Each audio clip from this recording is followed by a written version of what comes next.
evening. Okay. So, my name is Ram Sudhir. Today we will see the approach with respect to 5 themes. So, we'll see which 5 themes. One is food processing, another one is land reforms, infrastructure, and then we have liberalization related issues and these things. Before I start up with the themes, so we'll see few things with respect to mains economy, and then we'll get into the discussion of themes. How many of you have written mains earlier? Anybody? Okay.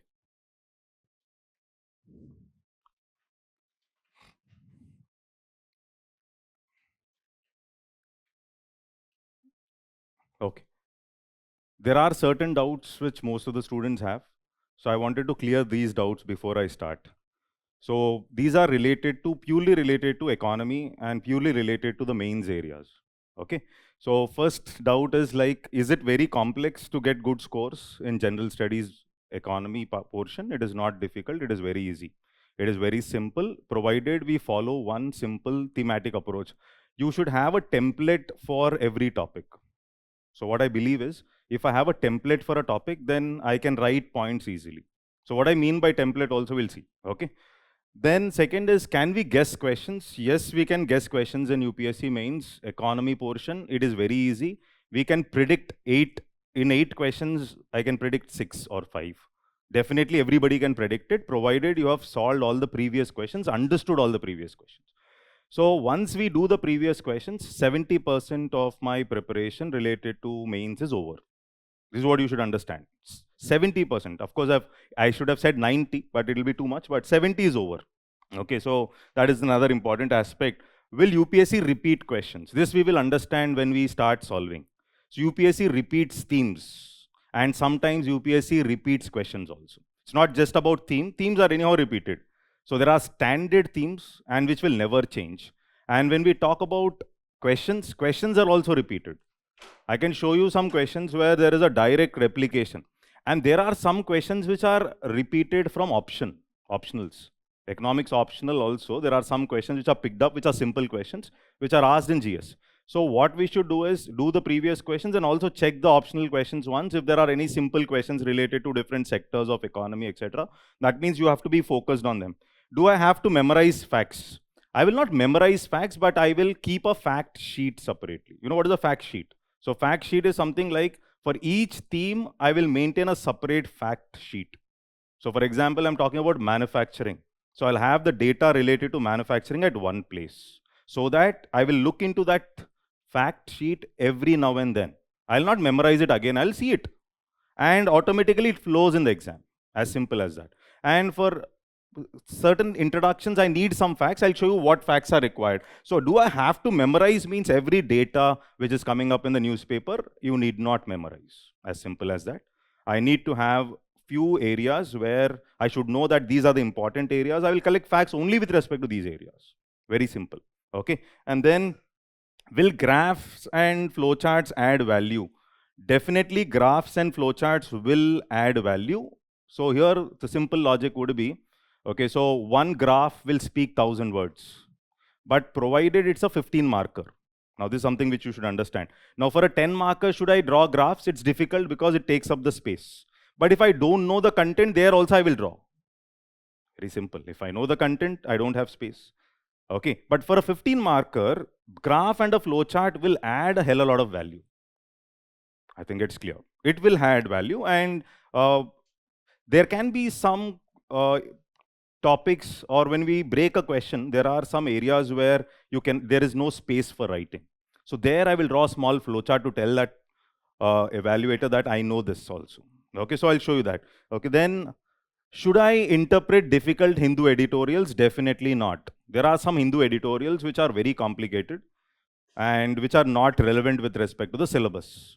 So you're talking about technicalities. Technicalities, especially optional related articles are there, some thinkers have written, and you try to waste a lot of time on that, and that is not required. Something very relevant for syllabus, directly linked to syllabus, and very easy to interpret, then only I will read. Otherwise, I'll not break my head with respect to this area. Okay, should I follow every current affairs video? Not required. I've jotted down all the doubts which students have. Maybe there may be some other doubts which I'll take up after the class. Okay, so all the current affairs video, not required. There's no point in and practicing answers on every current affair that comes up in the newspaper, that's also not required. I'll show you the questions, you'll understand that. Okay, then can I write GS1 answers in GS3? Now, this is one more doubt. Huh? Suppose I say poverty. Okay, so you write poverty can come up in my GS1 and poverty also comes up in economics. So can I write Indian society type of points? For example, inclusive growth. When I say inclusive growth, I talk about inclusive growth in economics also. I can talk about inclusive growth in the GS1 also. So now the question comes up, can I write those points here? Is the important aspect. And we cannot, the question here is, first I will focus on the economic aspects. And then if the space is there or there are no points, then one or two social points I will write. I think you're getting my point right. Otherwise, there's no difference between a GS1 and a GS3. So I should differentiate my GS1 answer with respect to GS3. So I can't replicate it, but yes, I can use it. Is it a game of knowledge? Definitely not. It's not a game of knowledge. Obviously, we should know. It is a game of limited knowledge with a structured approach. I think that should be very clear because there are no technical questions. You check all the previous year questions, you'll not find even a single technical question in mains. Not even a single technical question. Maybe one question, that's also not technical, labor productivity and economic growth. There was this question that was asked. Okay, so that also is not technical. Concept is involved, but no technical question comes up, then there's no point in breaking our head with respect to technical questions. Technical means it is, for example, we read Herod-Dahmer model. Application of Herod-Dahmer can be used in our answers, but UPSC will never ask what is Herod-Dahmer in a general studies paper. As simple as that. UPSC never asked explain Mahalanobis model.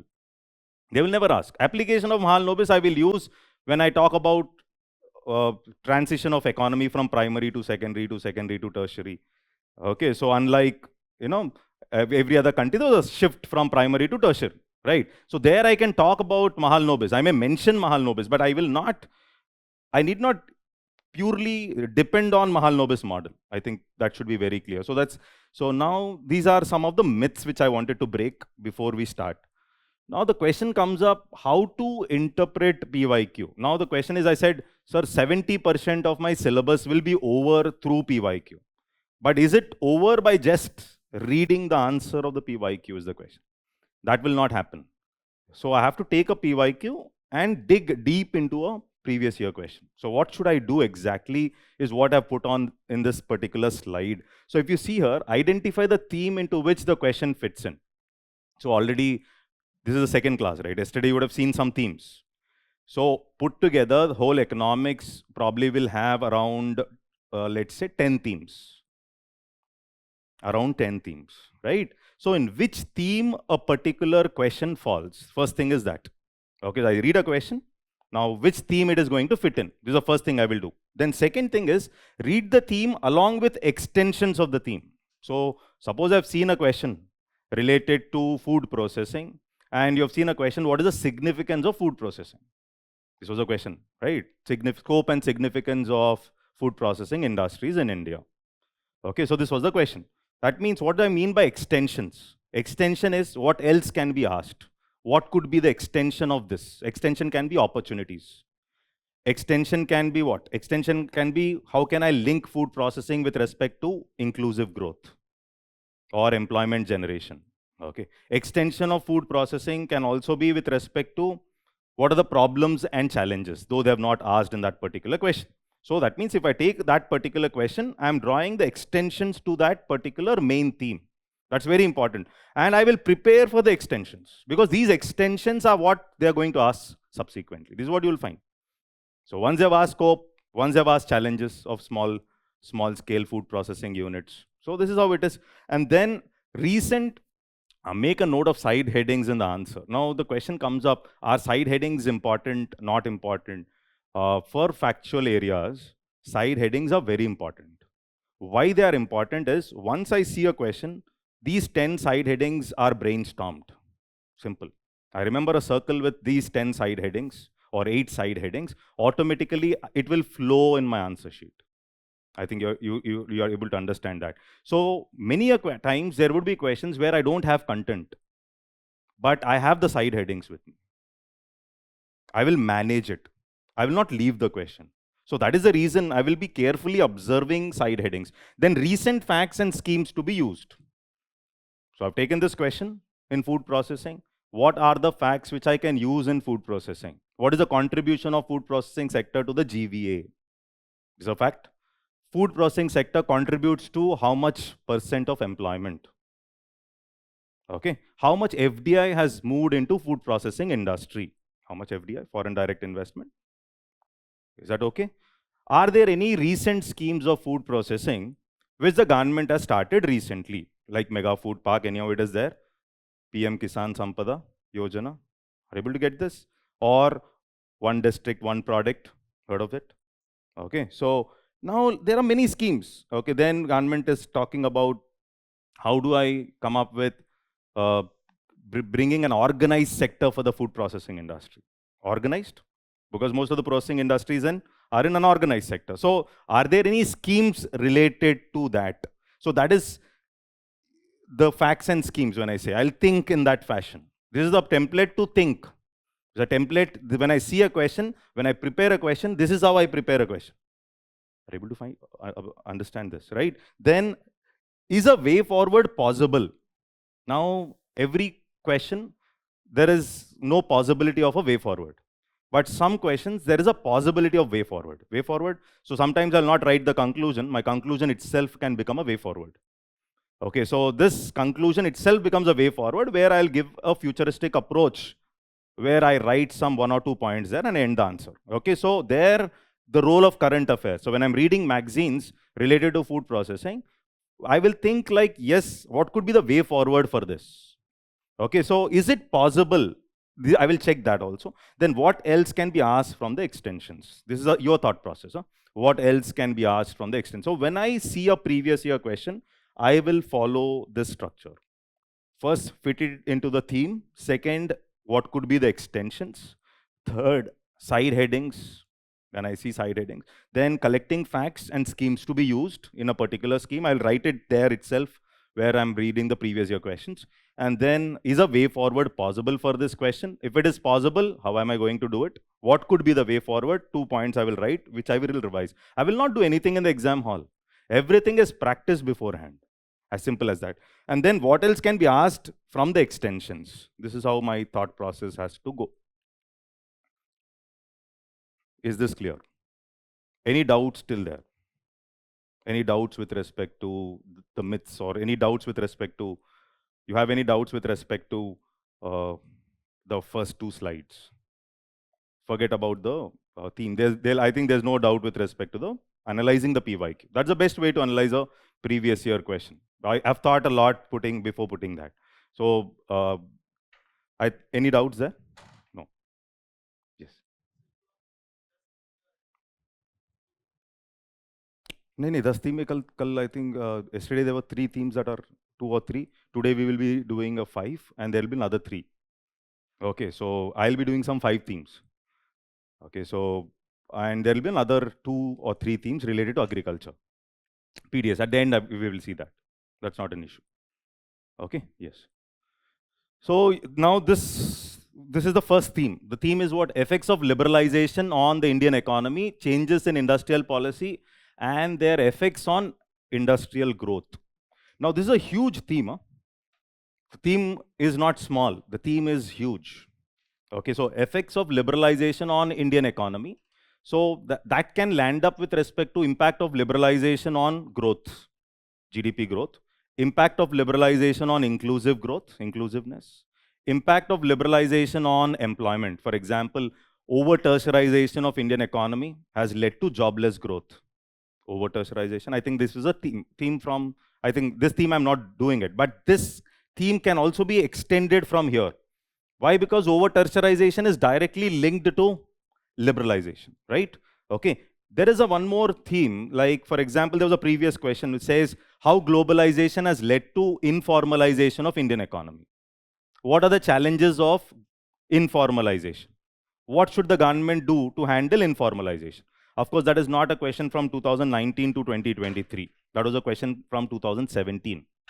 So that means what? The impact of liberalization or LPG policy on informalization of Indian economy. That question can be answered from your Indian Economic Development book. Indian Economic Development, NCRT. Okay, so I'll brainstorm that question. You will be doing it. Okay, and then changes in industrial policy. So changes in industrial policy, for example, most of us, there was a question with respect to 1991 industrial policy. That was also in 2016 or 17. So 1991 industrial policy, but there are other industrial policies also, but that 90% they will not ask in mains, like explain 1948, 1956, 1980, nobody will ask that. But probably that 1991 industrial policy, I should know in and out, like what did they really do in the 1991 industrial policy. Is that okay? And then their effects on industrial growth. Growth means some data with respect to growth rate, with respect to employment, and also have to have data with respect to contribution of different sectors to the economy, primary sector, secondary sector contribution. And how did it change from 1990 to 2000? From 2000 to 2024. Got the point, right? This is the data I need to have with me. Now see this. This was one question of the previous year. Whenever I see a question, what will I do? I will divide the question into different parts and address each part of the question. Very basic, but you may feel that you know it, but many a times what will happen is you will miss it. If that means there are 2 to 3 parts of the question, I will address each part of the question. I will write points for each part of the question. What will happen is I will only write the first part and I will bring the second part in the conclusion. Second part in the conclusion, that becomes a mistake. So you know the first part more, therefore you continue writing the first part and you will fill up 1.5 page, and then you believe that, oh, second part has to be done. And then you start bringing the second part in the conclusion. Now that is going to be a mistake. So that is the reason beforehand, whenever I see a question, even in the practice, I will divide it into different parts and address each part of the question. This is how it becomes a hobby. And then whenever I go in the real exam also, that you will write, yes, each part of the question, I have 4 points or 5 points, whatever it is. So this is something which you'll keep in mind. Okay, see this. Faster economic growth requires increased share of the manufacturing sector in GDP, particularly of MSME. MSME is a very significant topic. Significant. Anytime questions will come. That means I will remember some facts with respect to MSME. That's what you have to understand. I will prepare some charts with respect to MSME. Comment on the present policies of the government in this regard. Okay, so there is this part, comment on the present policies of the government in this regard. So this is a major part.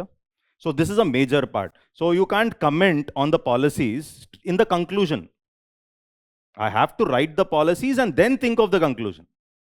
I think you're getting my point, right? So I will divide. Faster economic growth requires increased share of manufacturing sector in GDP. So how many parts are there in this question?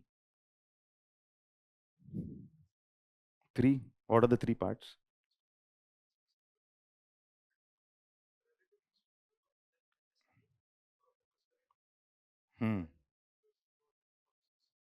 Okay. So what he says is, a small part would be the importance of MSME. Okay. Importance of MSME or manufacturing sector. And then second part is saying the role of MSMEs influence on economic growth. How can MSME influence economic growth or GDP growth? That is the second part. Then the third part would be present policies of the government with respect to this strengthening the MSME sector, which can boost growth.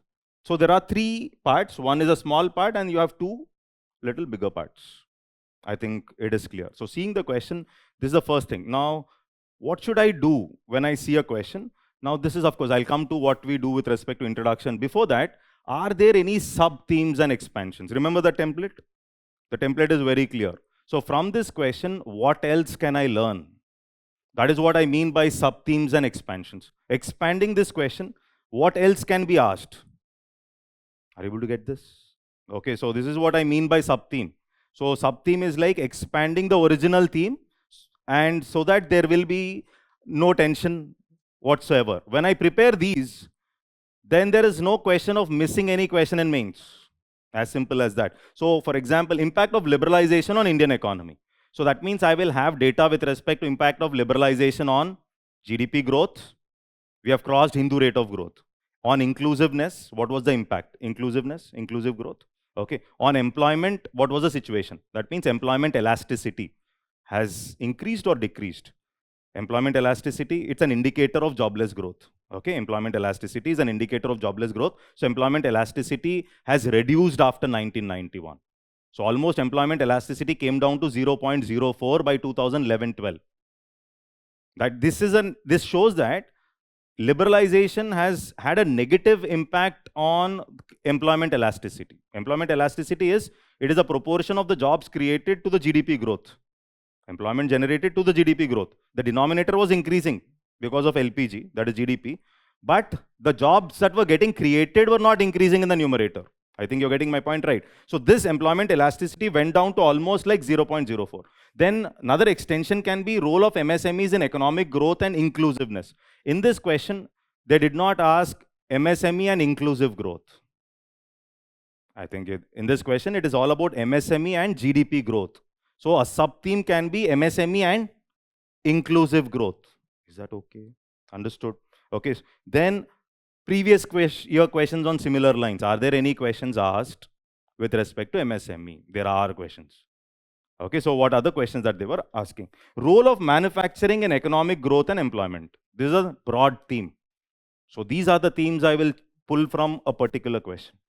So role of manufacturing in economic growth and employment. These are sub-themes. This is what I mean by sub-themes. For few questions, I've done these sub-themes so that you'll get a clarity like, what is this sub-theme which I was talking about in the previous chart? Is that okay? Understood, no? Yes.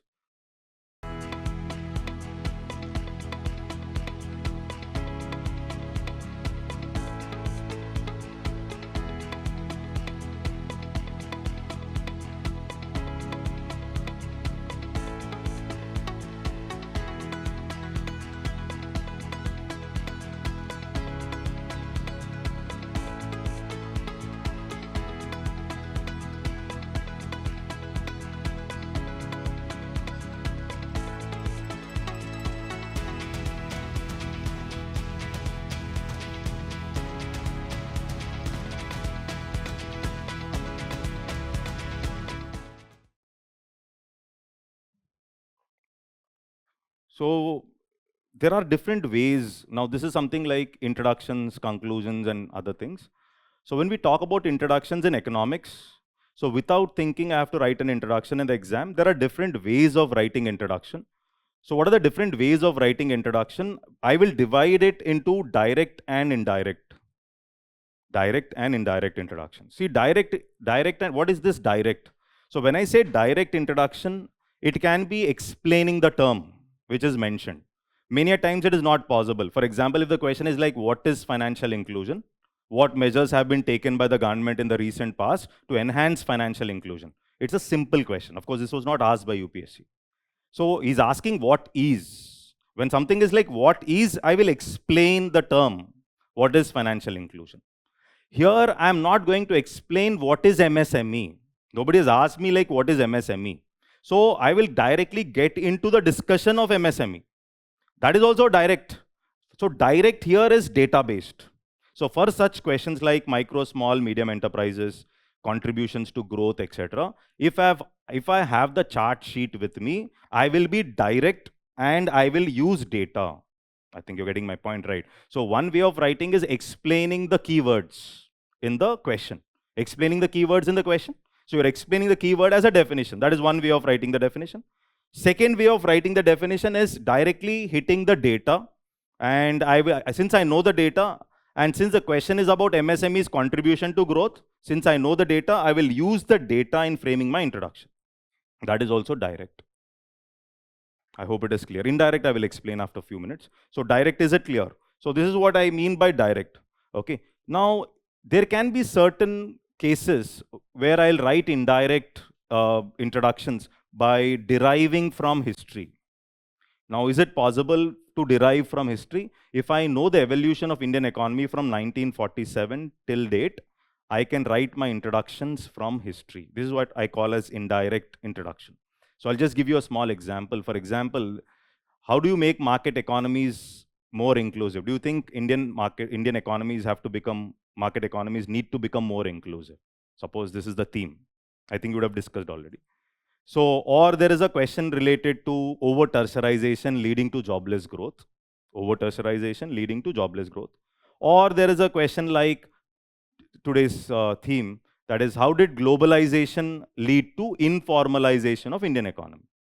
All the three are, my introduction will flow from history, where 1991 economic reforms. So when I say over tertiarization has led to jobless growth, or when I say impact of globalization on informalization of Indian economy, or when I say, do you think in India market economies need to become more inclusive? Market economies. Why? Because the need for market economies to become more inclusive also has started after 1991, after implementation of LPG. Once you have implemented LPG, we have got economic growth, GDP growth, but we could not achieve inclusiveness. So the need for becoming market economies to become more inclusive has started after the LPG reforms or the 8th five-year plan. Are able to get this? So that is an indirect introduction from history, to give you a brief detail of indirect introduction. So indirect introduction will move from history. And when I know the evolution part very properly, whenever there is a question, straight away I will write the introduction within half a minute. Got the point, right? So this is what I mean by direct and indirect.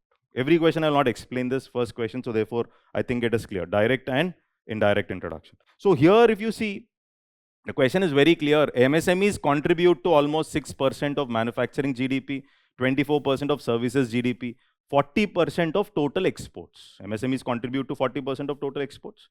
Okay, so that is something like a direct figure which I should know. I think most of you should be knowing that MSMEs contribute to more than 40% of our exports, and MSMEs contribute to almost 6% of manufacturing GDP. So this is the data which I said I will collect.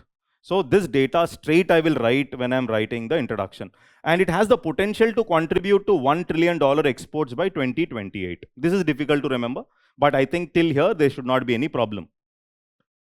So if I include services also, it becomes almost 30% contribution. There are service-related MSMEs also. Now the classification is both for manufacturing plus services together, micro, medium, and is that okay? Small and medium, right? Okay. Now see here, the second part of the question is, I want to link MSMEs and growth. Now these are the points. So how MSMEs will lead to economic growth is the question, right? So if you see here, this chart basically talks about the second part of the question, where I link MSMEs to GDP growth. How will MSMEs lead to GDP growth? Is that okay? Right? So here, if I observe, MSMEs are labor intensive. Labor intensive, that means more job creation. More job creation means more incomes, means more consumption. More consumption? More consumption. In my C plus I plus G plus NX, C should be one of the major contributor to my GDP, isn't it? So that C will increase because of MSME. This is what I mean by labor intensive. I hope it is clear. Is that okay? Proper economic transition will happen. So India's case, what is the problem? There are 45% of the population is still stuck with the primary sector. So I'll be able to pull them from the primary sector to the secondary sector, and because I will be able to create more jobs in the manufacturing sector, because MSME is more labor intensive. So on one side, I'll be able to handle disguised unemployment with the agriculture sector. And second is, you're able to create more jobs in the secondary sector. I hope it is clear. Okay, so better transition of Indian economy and also helps in reducing disguised unemployment, right? Then labor productivity. So when I say labor productivity, when I shift labor from primary to secondary, what is disguised unemployment? Marginal productivity of labor is almost zero. Previous UPSC prelims question. When I shift labor from that primary to the secondary sector, the labor's productivity is increasing. Is that okay?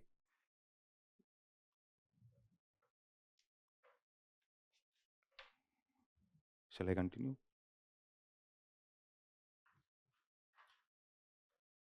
Okay.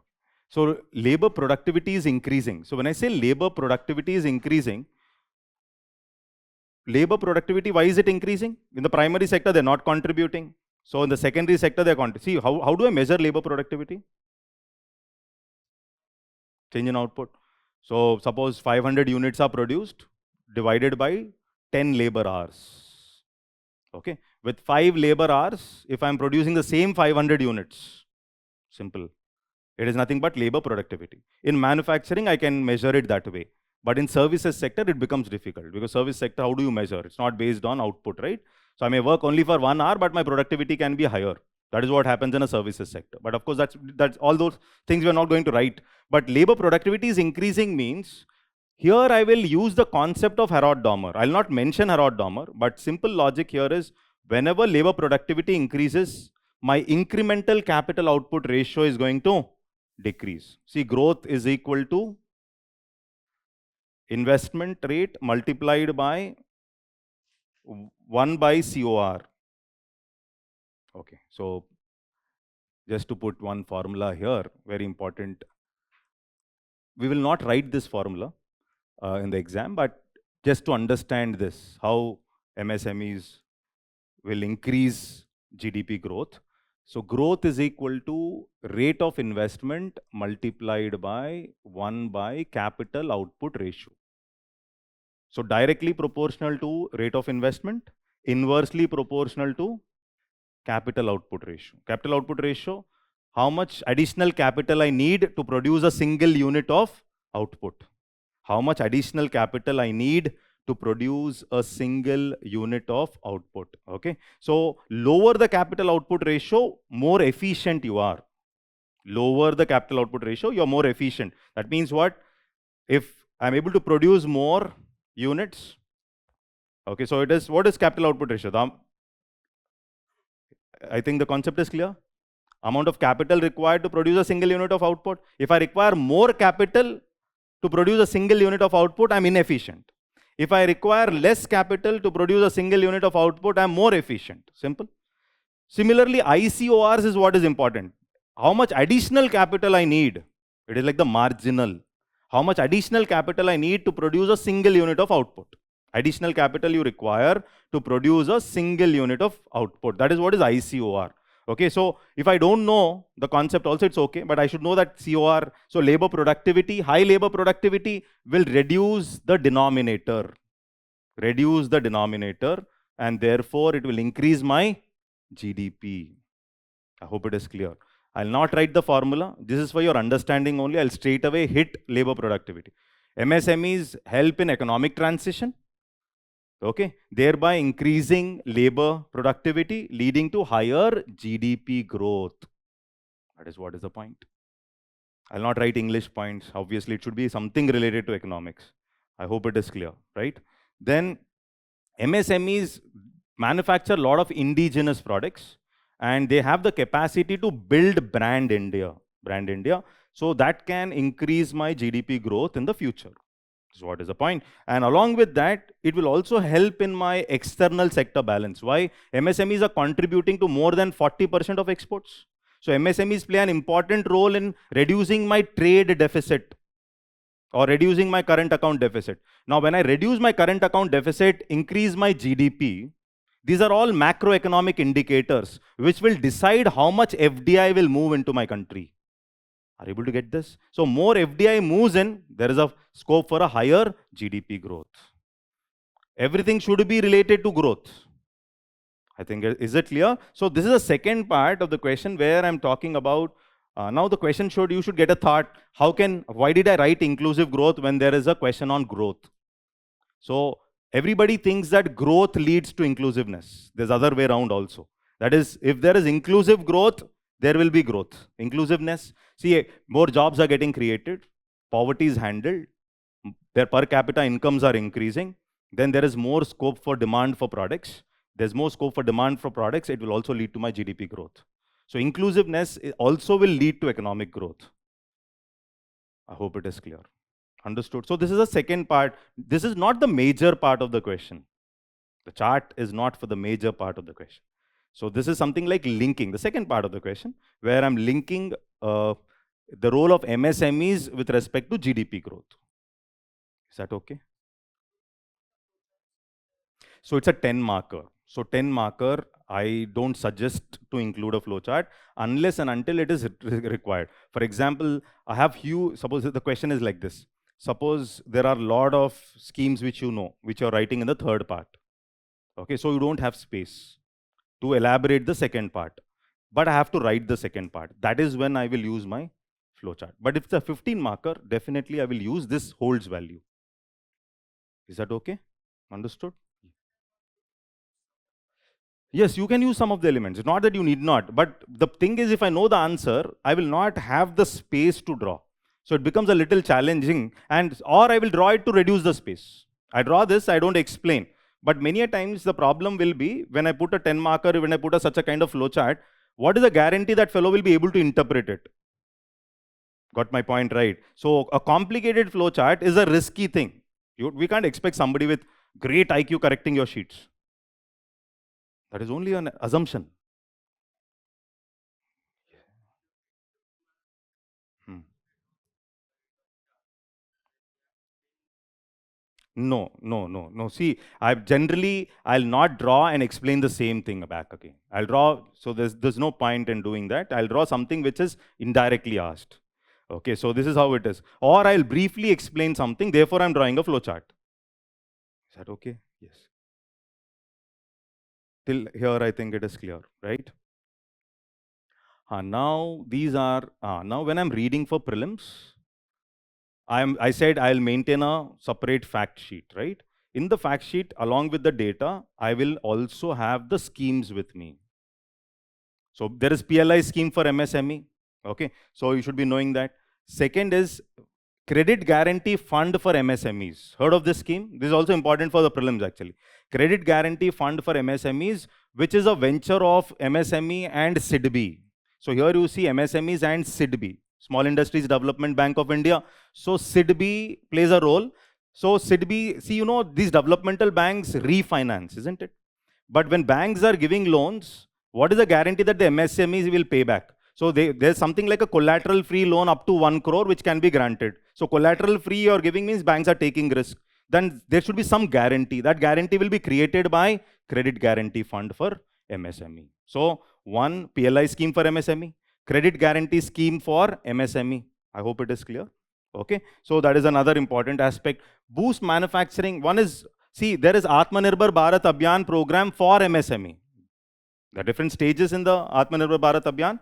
So in one stage, there's a direct focus on micro, small, and medium enterprises. So I have to write these keywords and schemes. Somebody say, I did not remember anything. No, I will maintain a fact sheet. Without that, my answer is not complete. Got this? Okay, so Atmanirbhar Bharat Abhiyan for MSME. Okay, Mudra loans for MSMEs. PLI scheme for MSMEs, it's there.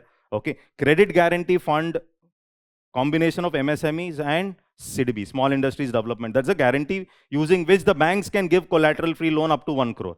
Okay, and then formalization. Most of the MSMEs are operating in the unorganized sector. Now, two things here. You have to formalize them for several aspects. So, more formalization, better scope for marketing, better scope for branding and other things. So, here you have Udyan Assist portal to bring informal MSME into formal ambit. So, first of all, you should understand what are the problems of MSME. Then, of course, that's not the question. Then I will think of what government schemes government has launched. For example, what are the problems? One problem is finance problem, raising credit from the market. So therefore, that's an issue. So there would have been some scheme. Two, MSMEs are operating in the unorganized sector. So therefore, there are issues related to branding, advertisement, marketing, etc. because you're operating in unorganized. When you operate in unorganized sector, one more problem can be economies of scale.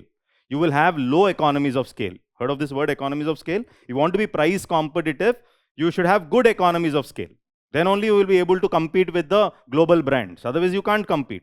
Okay, so that means you have to be formalized. So formalization is an issue. Therefore, there is a program with respect to formalization. One program I will write. That's it. I'll not maintain 3, 4. I can't remember also. It's not possible. Okay. Then another problem is in India problem is skills. Availability of efficient labor force. Efficient labor force as workers, efficient labor force as entrepreneurs. Both are important. Okay, so entrepreneurship and skill development, both are important. And Then enhance competitiveness. So this is something like a livelihood biz. You call it as LBIC centers, livelihood business incubation centers. So where you are coming up with innovative ideas in the incubation centers, as you do for the startups, the same thing here for enhancing competitiveness.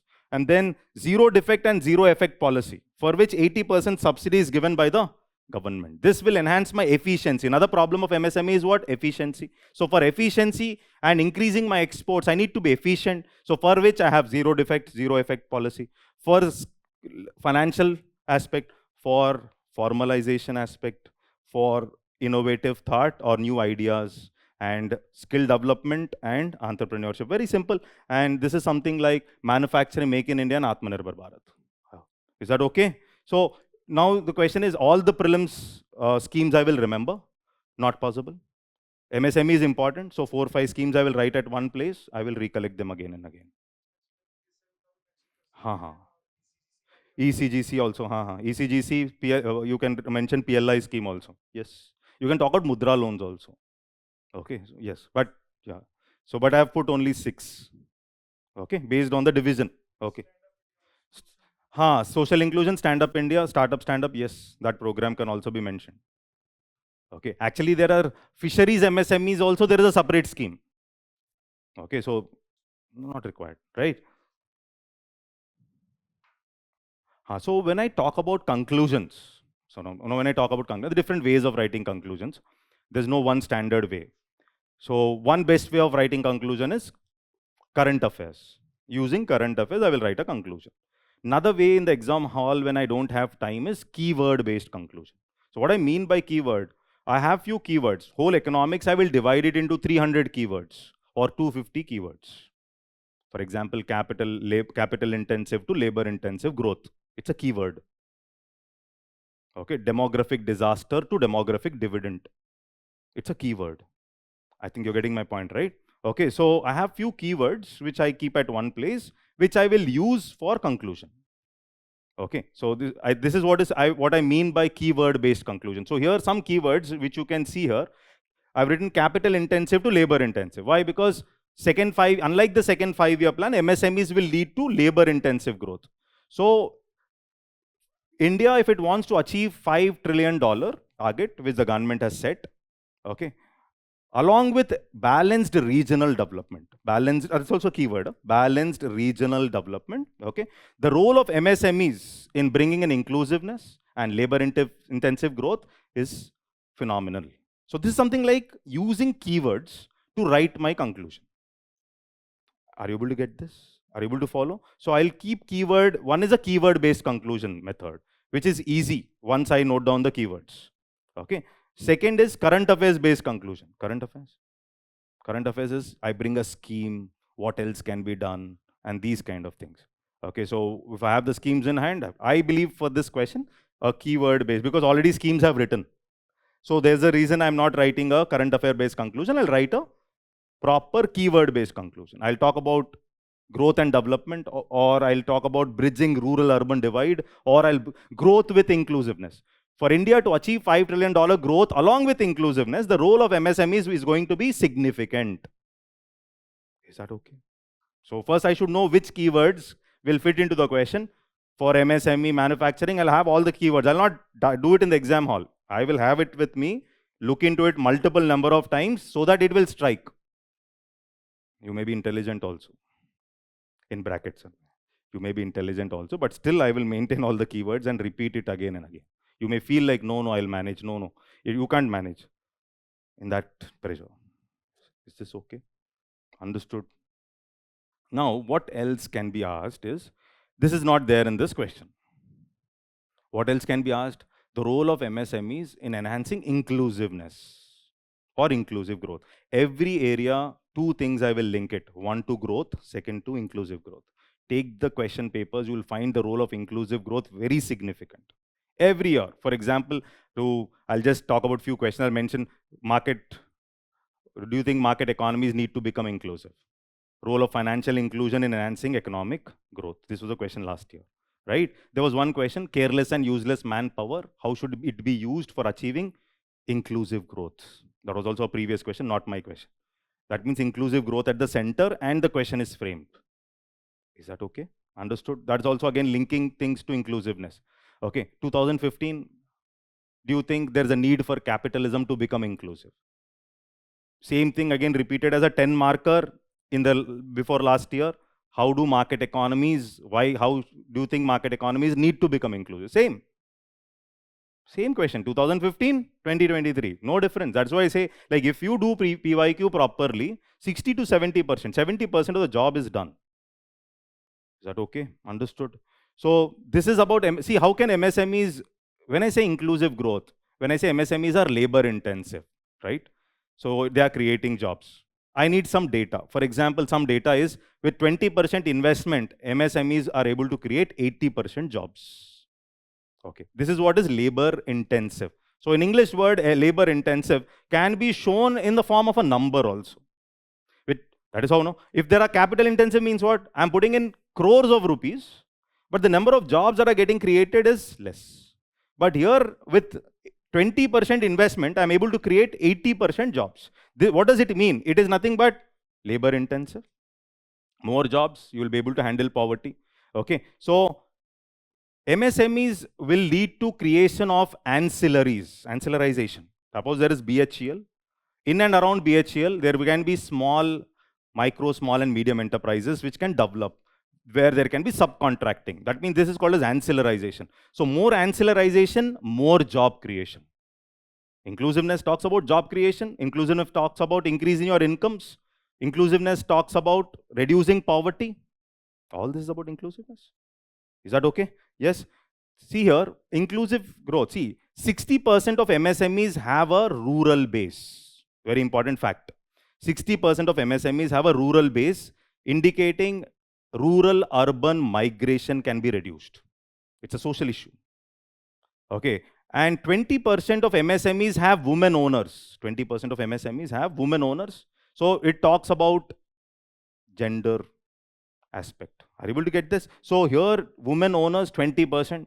It helps in employment transition, productivity, better jobs in this. That means those who are dependent in the primary sector, you're pulling them. Several tribal areas, there are indigenous products which are developed. Several district collectors have done that, and they were able to export it. That is basically tribal development.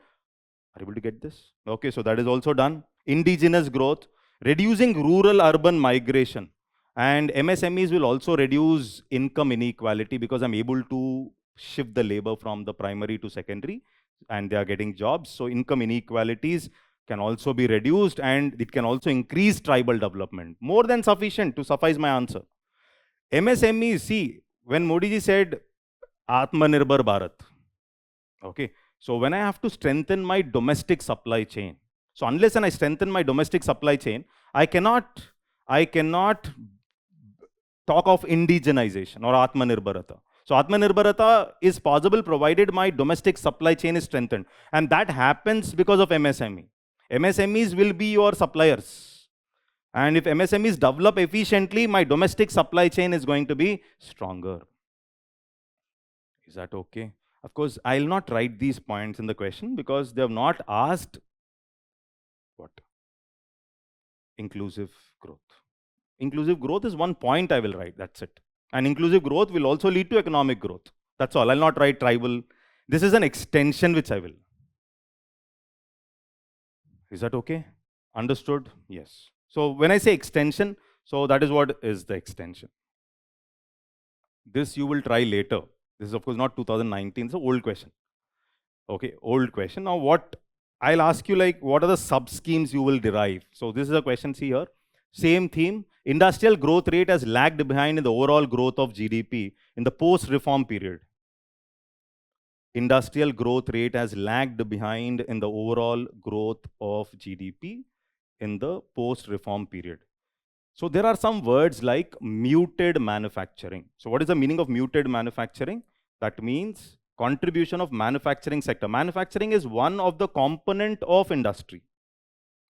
I think you should be knowing, right? When I say primary, secondary sector, okay, so manufacturing is a sub-component in the secondary sector, right? Construction is there, electricity. Okay, so when I talk about manufacturing, manufacturing has lagged behind and overall industrial growth also has lagged behind in the growth process in the post-reform period, that is after 1991. Okay, give reasons why this has happened and how far the recent changes in the industrial policy are capable of increasing the industrial growth. This was asked in 2017. So you just tell me how many parts are there. I'll not discuss it. We don't have time for that. You will try going back home. So how many parts are there?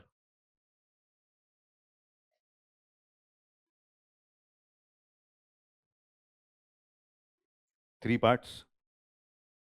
3 parts are there. This question also. See, for such questions, I can think of even graphs. Okay, so I can think of contributions to sectors. So now the question is, will graphs add value? Definitely they will add value. Now, what are the different graphs I will draw? One is a pie chart.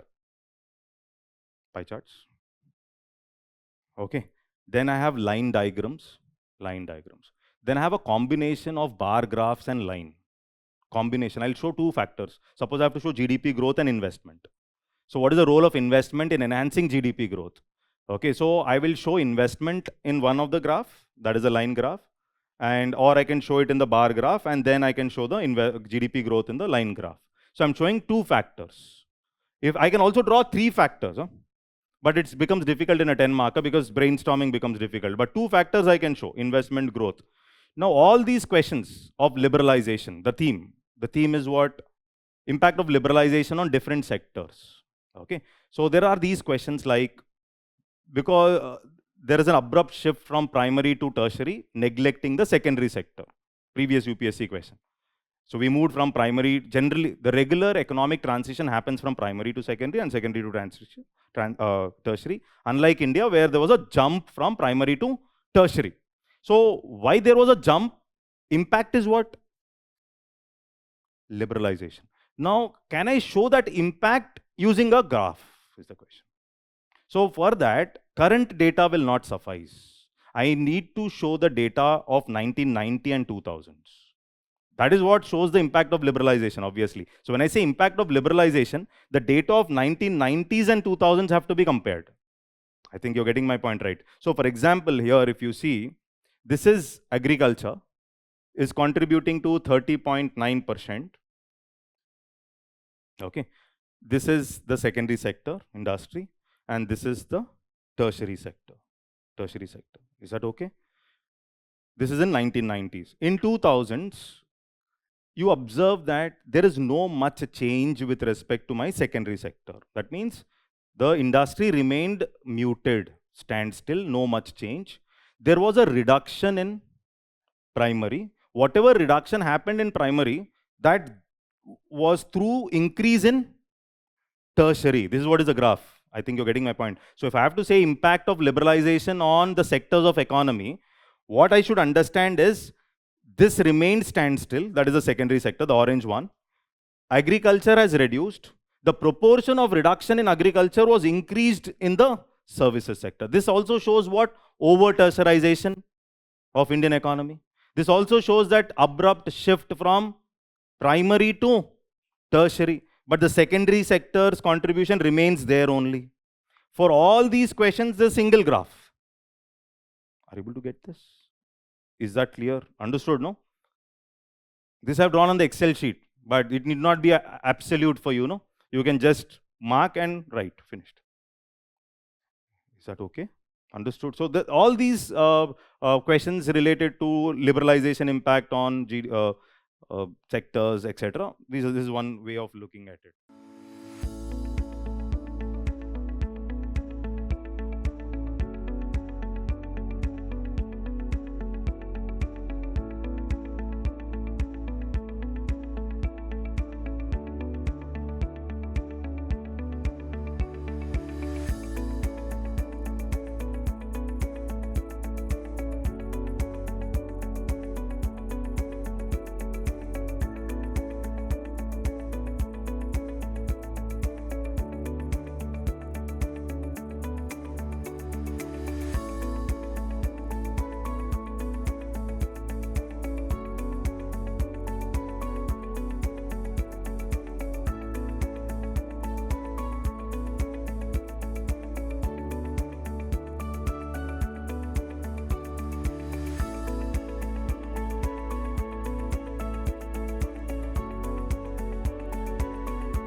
Okay, so another important aspect here is I should also know the contribution of these sectors to employment. So when I say labor intensive growth, you're saying labor intensive growth, okay, or liberalization and over tertiarization. So how do I say liberalization and over tertiarization? One is contribution. Second is what is their contribution to employment? Then role of service sector in job creation. Because service sector and liberalization are directly linked. So the role of service sector in job creation. 3 areas. Is that okay? Understood? So that can be seen here. You can see this. So share of employment in different sectors. Okay, share of employment in different sectors.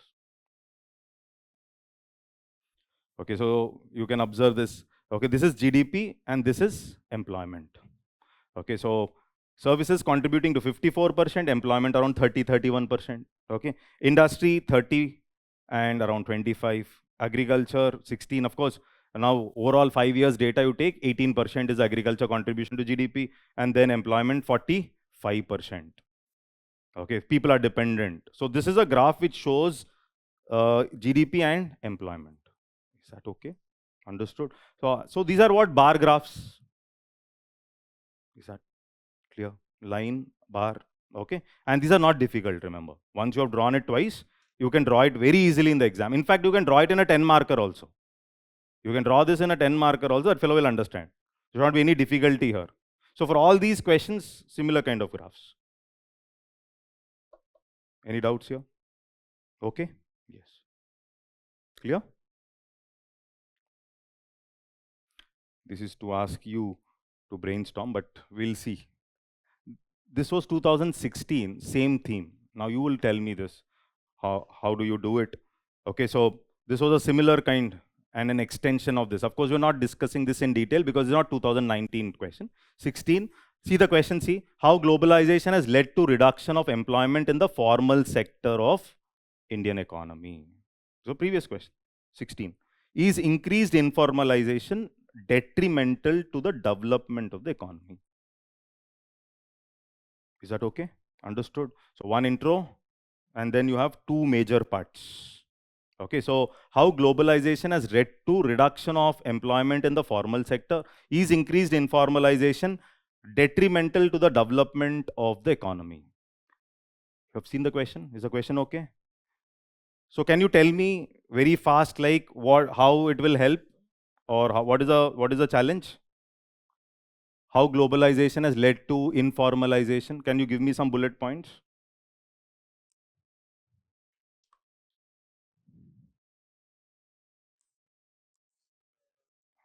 I want you all to be fast.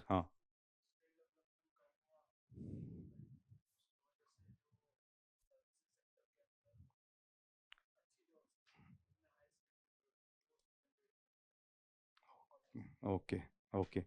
I want bullet straight. See the question again. We need to be fast, huh?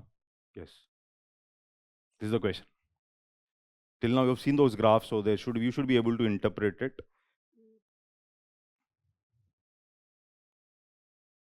Okay.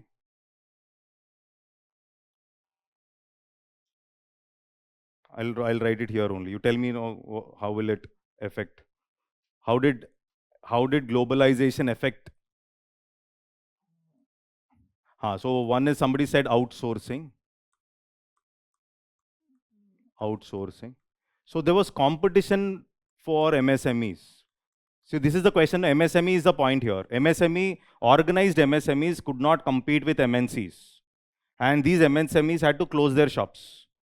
And because of that, people out of MSMEs have become self-employed. They are always informal. Okay. Then increase in MNCs also recruited informal. So informal employment without social security can be in a formal sector also. Jobs without security.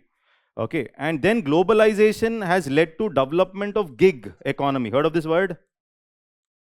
Gig economy. Globalization has led to development of gig. Gig is what? Freelancers. Startup culture. All that can be pulled from the link. So then development of, see, informalization was also because of MGNREGS in rural areas. MGNREGS in the rural areas. Why? Inclusiveness you wanted along with growth. And also development of construction sector in the urban areas. See, most of the jobs in the construction sector are informal jobs. I'm writing these points from Indian economic development.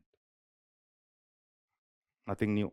I'm just putting things together. That's it. Okay. So MGNREGS and construction sector development in the urban areas. Anything else for informalization?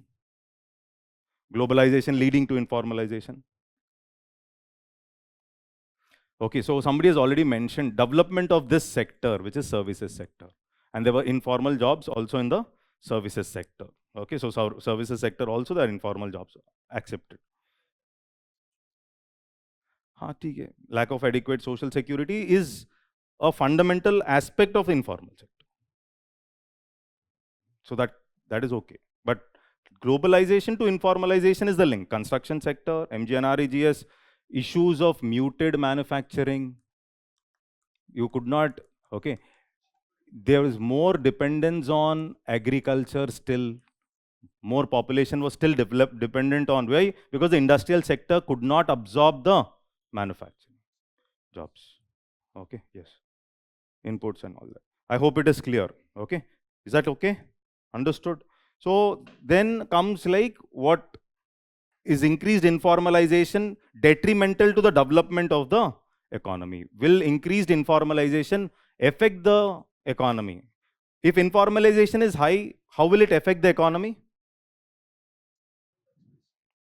Okay, so see, there is a direct link, informalization and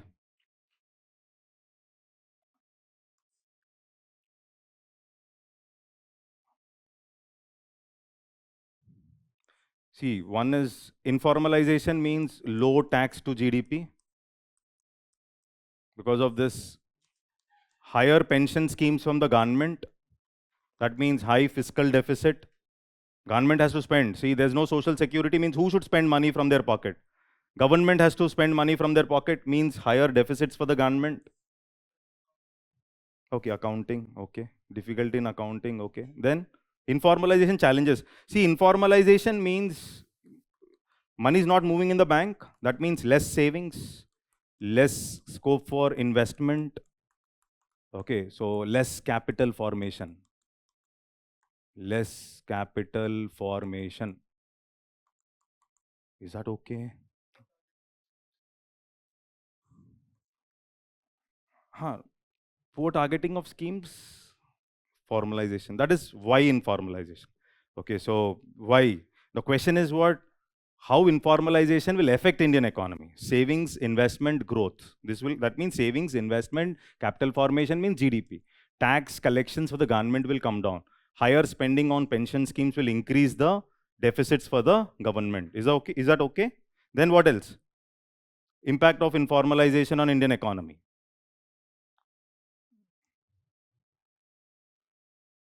Only few things only we'll brainstorm. We don't have time. Okay, so but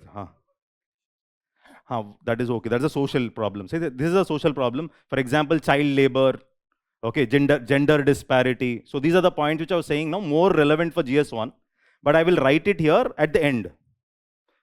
I will write it at the end. So informalization, what is saying is, suppose I talk about child labor. Now child labor is not purely economic aspect.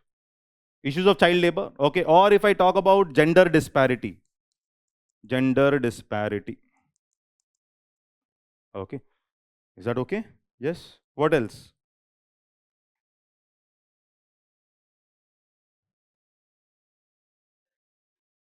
Okay, it may affect inclusiveness, inclusive growth. Okay, like this. This is how you will brainstorm. Previous questions. This. So issues of okay, but it is about informal. Okay, so this is basically saying issues of efficiency and economies of scale. Okay, underdeveloped startup. No, we're talking about startup is okay. Later discussion. That point of time. Issues of ease of doing business. Okay. Okay. Quality. Quality scale. All this. That is all efficiency. Good. That's it. Okay, now let's move forward. Clear? Let's move forward.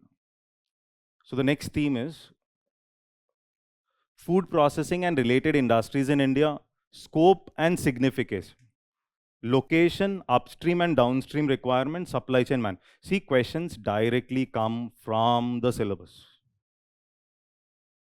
Directly. I'll show you the questions.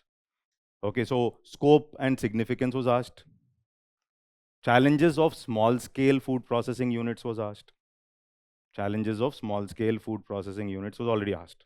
Okay, so and policies, what else has to be done is what policies. So in 2019, there was a 15 marker that was asked. 15 marker, there's a 15 marker now. There's a 15 marker, see here. Elaborate the policies taken by Government of India to meet the challenges of food processing sector. Okay, so 15 marker means I can't straight away write just the challenge, just the policies taken by government, because I will not have so many points where I will write the policies straight. Are you able to get this? So elaborate the policies taken by Government of India to meet the challenges of food processing sector. So this is a question in 2019, right? Now see. Now when I'm reading this question on food processing, what can be the sub-themes? Okay, so sub-themes can be scope and significance of food processing. This was asked to 2023, I think, 2023. This was asked. Scope and importance of food processing, very specific importance of food processing, already asked. That means when I'm reading this question, if I dig these, then I'm okay, right? Role of food processing in inclusive growth. This is something like, they said how food processing sector can increase the incomes of farmers. There was one question. Linking food processing to increase in incomes of farmer. There was a question already asked. Okay, so this is role of food processing and inclusive growth means here one is job creation, another one is increase in incomes for the farmers. Okay, so appropriate price discovery for the farmer. Okay, better backward and forward integration, less food wastage, all that comes in. Challenges of food processing sector. I'm seeing that, and so here they did not ask specifically challenges, but I will mention few challenges in the question because it's a 15 marker. But challenges of food processing sector, I should know. That's an extension of the theme. Is that okay? Yes. And impact of food processing on farmers' income and exports. This is how I divide a question. That is when my 90% of the syllabus will be over by reading previous questions. Is that okay? 90. 70 is when you read the question. If we read like this, 90 is over. Then I'll write the same questions again and again and collect the data. Done. Is this clear? Impact. So now see here. So our introductions, we follow a standard template. We'll keep a template in mind. So in the exam hall, whichever is easy, you will follow. I don't have data, then I can't put a data in there. I can't write. Then you will write what is food processing. This is what happens in the exam hall. So in the exam hall, you will not remember the food processing sector contribution. This is a direct. So direct can be definition, direct can be data-based. But if I explain what is food processing, okay, you can do it. But I suggest if I have data, this is better. Food processing is a mechanism of increasing the shelf life or making food more edible through value addition, etc. Okay, so that is how you write what is food processing. It looks more childish because he has not asked what is food processing. But I don't know any numbers. Don't write wrong numbers in the introduction. If I know, I will write. If I don't know, don't write. Why? Because when you write, your impression is gone. Suppose you write services contributing to only 20% of GDP. Finished. He will next question when he's correcting also, this person does not know anything. With that mindset, I will take up your second question. So when I take up your second question, though you have written it well, I will reduce 1 mark. This is all psychology. That is the reason when I'm writing data, that too in the introduction, the initial questions. If I know, I will write. I don't know, better don't write. At least it should be near. It can't be somewhere. It should be near, it's okay. If something is like 1.6, you write 2, it's okay. No problem. Is that okay? So, right. So here if you see food processing sector, these are 2 definitions. You can write it anyways. Okay, so one is so that tomorrow you can keep the data. So that's the reason I've put. Food processing contributes to 1.69% of GV of the country, and it is a sunrise sector whose output is expected to reach 530 billion by 2025-26. So first thing you should understand, 12th five-year plan, they have decided this food processing to be treated as a sunrise industry. Sunrise industry means government will give all the support possible to these sunrise industries. All the support possible. Why? Because they have a huge scope for growth along with development. Growth plus development is possible by concentrating on sunrise sectors. So if you know, food processing industry is part of my priority sector lending for the banks, PSL targets. That also is a policy which is already government has taken way in 1997 plus. Okay, so that means bank is giving loan, it will be included in the PSL targets. So here, if it is difficult for me, then you will write food processing can be a bridging sector between agriculture and manufacturing. That can also be written. Okay, so but this is a database which I have selected. Food processing is an interlinking sector between agriculture and industry. This is another introduction which you can think. Employing 12% of the workforce in the organized sector. Is that okay? So you'll get some 4 data points. That's the reason I put 2 definitions here. I hope it is clear. So that means here also I followed a direct introduction, straight hitting, which is data based, rather than going ahead with definition. I hope it is clear, right? So no, this is straight because it's GVA, and it's a 10 marker, it's a 15 marker. They're not required. Recollecting this itself is difficult in the exam condition. You can never recollect source. If at all you're recollecting, write economic survey. Okay. Nobody can deny. But if you're writing a wrong number, then there's a trouble. But otherwise, it's okay. Economic survey, yeah, we have covered some time. You wouldn't have read the person correcting it, probably.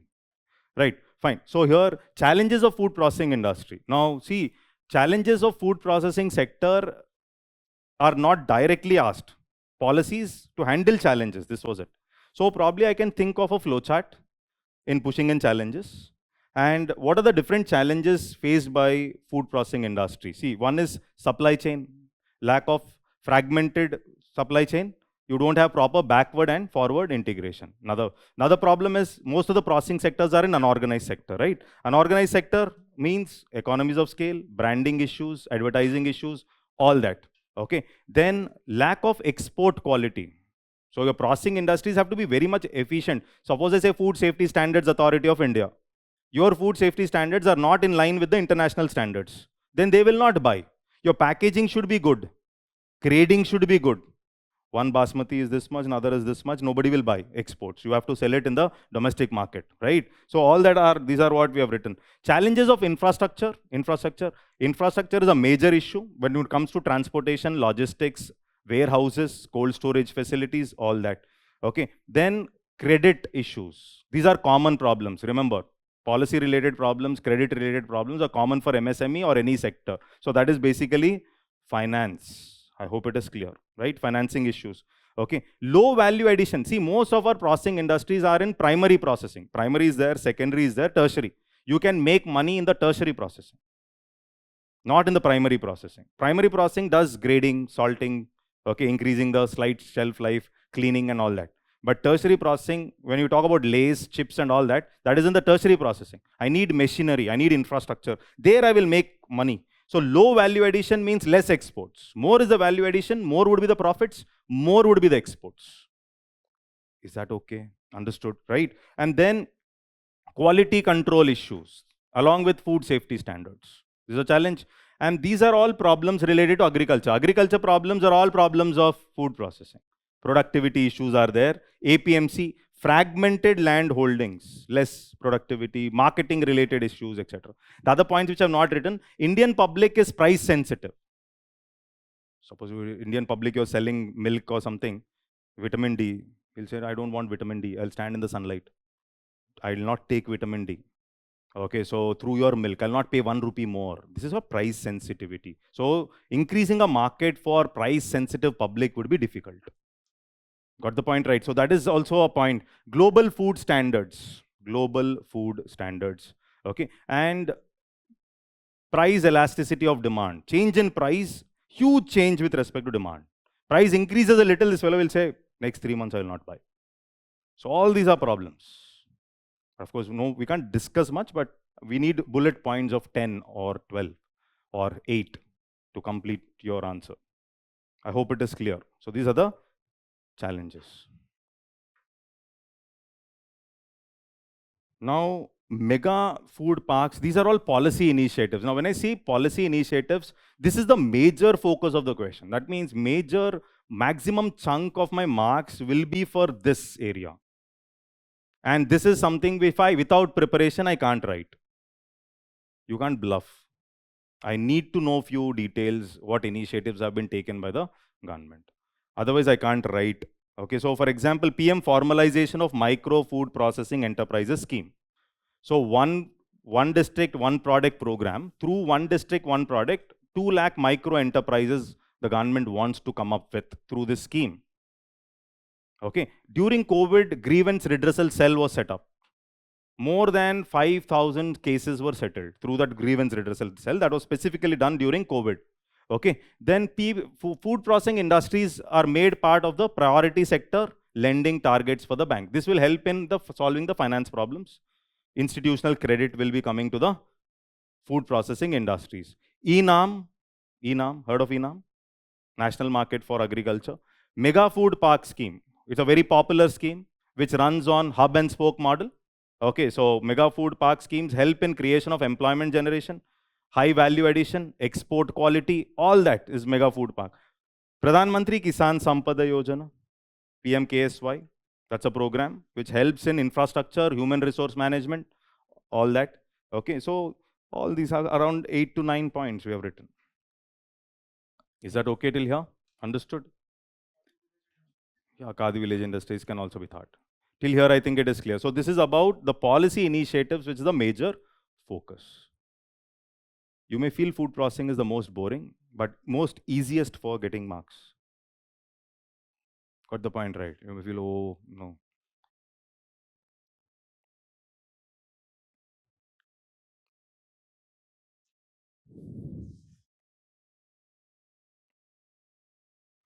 Till here, I think it is okay. Let's move. I'll give you break at 6:40. Is that okay? 6:40, 6:45, right?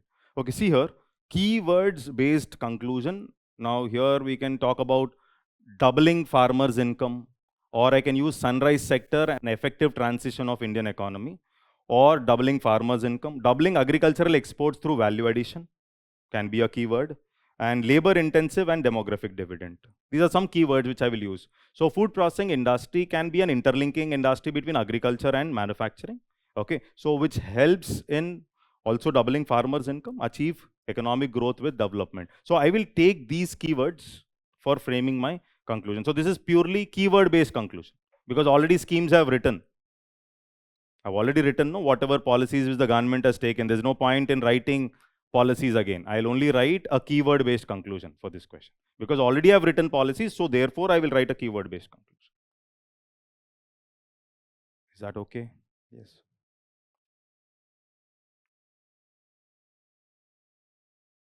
Now see this. In the previous theme, it is already covered. This is another question. What are the challenges and opportunities of food processing sector in the country? That means if I would have done that question properly, okay, so this can be answered. Got the point right? Previous year question, repetition. How can income of farmers be substantially increased by encouraging food processing? Food processing and inclusive growth. That is the theme. From the previous question, when I deduct the theme, so here it is very clear. One small definition of food processing. Then second part, challenges and opportunities. Challenges already you know. What are the challenges?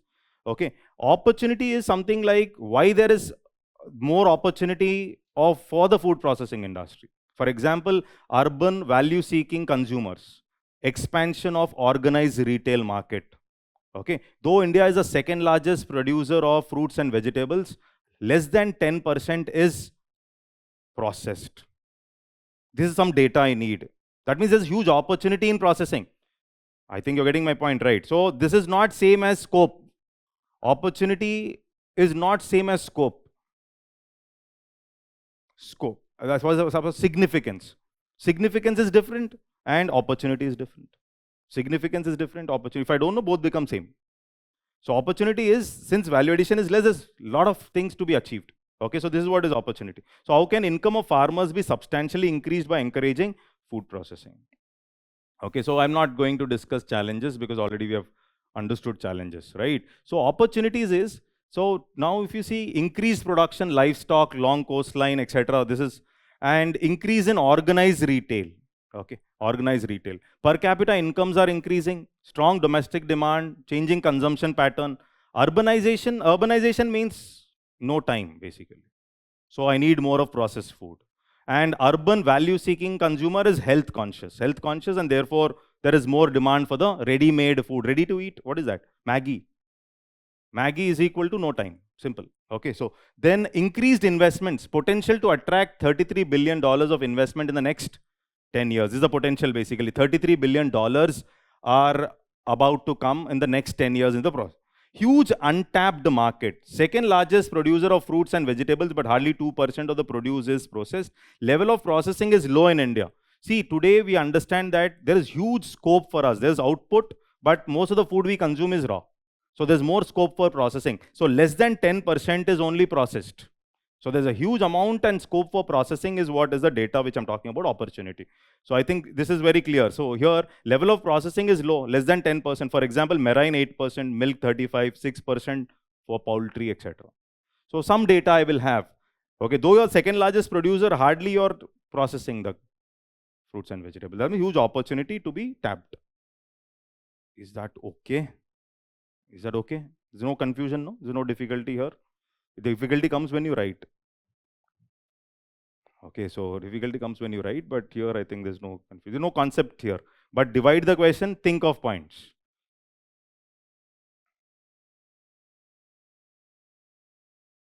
Okay, food processing and farmers' income. So how farmers' income can increase? Can you tell me?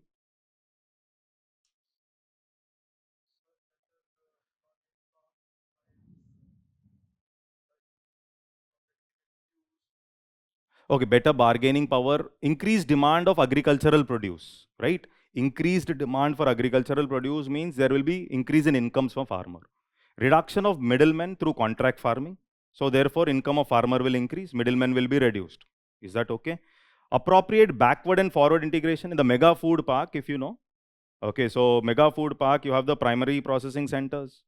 Okay, you have the central processing center. Okay, then the farmers are attached, backward integrated in the mega food process, mega food parks, right? So that means backward integration. Appropriate price discovery for the farmer, increase in incomes. Localized processing and employment opportunities. Localized processing and employment opportunities. Huge export potential for farmer. So huge export potential when value addition, export, etc. There will be a trickle down. See, exports are increasing means they have to procure from the farmer. So the impact is on the trickle down effect to the farmer's income. So if India is able to double its, see, Ashok Dalwai Committee's recommendation 2018 with respect to doubling farmers' income, it said to double farmers' income, we have to double agricultural exports. Double agricultural exports from 30 billion to 60 billion, and then subsequently 100 billion. This is what Ashok Dalwai says. What is the logic? That is the reason we also came up with agriculture export policy 2018. And you cannot double your agricultural exports without value addition. Unless and until I add value, I cannot double my agricultural exports. Is that okay? You can't double agricultural exports without value addition. Okay, so food processing helps in value addition. Your exports will increase, trickle down to the farmer. You're procuring from the farmer, right? So trickle down effect. So farmers' incomes will also increase. This is how you should think. And this is asked. And this we have to already do it from the previous discussion. Previous question when I'm analyzing, I have to do this also. Is that okay? Reduced wastage, etc. Almost like food wastage is estimated at 90,000 crores by Niti Aayog. Okay, so 90,000 crores. So better infrastructure development, automatically food wastage. Okay, so post-harvest losses will be less for the farmer because of appropriate procurement. Is that okay? Yes, all that can also be written. I have written few. Is that okay? Right. Now see, 2022. From the syllabus straight, you have seen the theme, scope and significance is there in the theme, no? From the syllabus, huh? Elaborate the scope and significance of food processing industry in India. 2022, 10 marker. So how is it difficult? I've read the previous question very properly. then I have it in, and I only have to add value through data and other things. We're going a little slow. This is the second theme, right? Okay. Yeah. So elaborate the scope and significance of food processing. So when I say significance, okay, one is definition of food processing. Okay, so that is data, same, anything data related. Second is scope and significance. So when I say significance, can you give me few keywords before I show you the keywords? Can you give me few keywords with respect to significance? So one keyword can be doubling farmers' income, significant. Employment generation, another keyword. Crop diversification. Crop diversification, uh, otherwise only cereal centric production. So since they are procuring, it is not just cereal centric production, you're also, there will be crop diversification. Is that okay? Yes. And increase in nutrition. Why? Fortification, vitamin and minerals being added, etc. All that. That means when I say food security, that means enhancing food security. When I say food security today, food security is not just about affordability and availability. One, affordability, availability, stability, and nutrition. Food security has 4 dimensions. When I say nutrition, so adding minerals, fortified, vitamin D, fortified milk, etc., all that is you're working on the 4th wing. That is nutrition. That means food security is also enhanced. Shelf life will increase, because of which food inflation can be handled. That means inflation. These are the keywords for significance. I hope it is clear, right? So moving forward, here you can see food processing is simply a method by which agriculture products are transformed into food that are fit for consumption. It need not be agriculture alone, but it is a sunrise industry with contribution of so much. Basic definition. Okay, so basic definition. Here I have taken defining food processing. Okay, and then this is a direct introduction, obviously. So here you can see scope. Scope is more close to opportunity. Scope is more. Significance is little different. Okay, so scope here, increase in organized retail, sunrise sector and government initiatives taken by the government, changing consumption pattern, value seeking urban consumer. Is that okay? Okay. And increasing demand due to exploding population and increase in per capita incomes. Increase in per capita incomes. Incomes are increasing, there's more demand. Okay, so all that is part of the scope. Now, when I talk about significance of food processing industry, why food processing is so very significant? See, UPSC if is asking scope and significance. Are you able to get this? The difficulty would be, shall I put a same heading, scope and significant, and write 5 points? Or shall I put scope separately and significance separately, is what is the difficulty I get in the exam hall.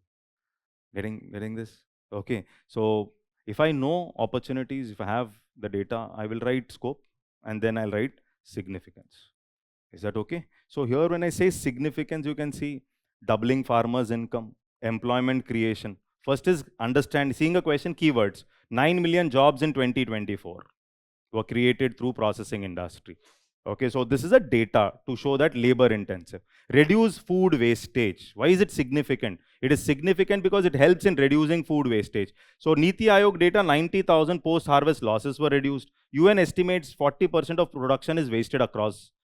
Okay, so 40% production wasted according to UN estimates. So food processing will help in reducing the food wastage. Crop diversification, reducing disguised unemployment. Okay, distress migration from rural to urban areas. Social point at the end.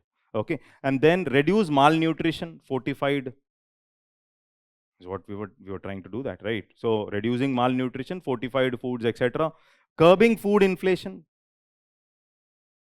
and crop diversification. Crop diversification. See, I prepare a template. So when I have the template, when I see a question, first my side headings will strike me. Then what should strike would be, is there any data that I have to fill? So both templates are ready and I've prepared food processing like this, then there should not be any difficulty. Is that okay? Understood till here, right?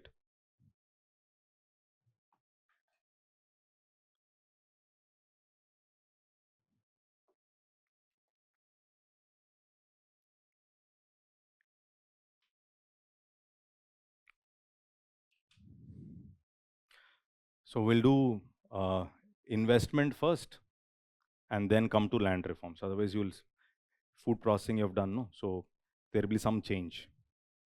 Okay, so investment or infrastructure will do and then come back to this. Okay, so that should be better. So of course, this is also important. It's not that it's not important. Land reforms is important.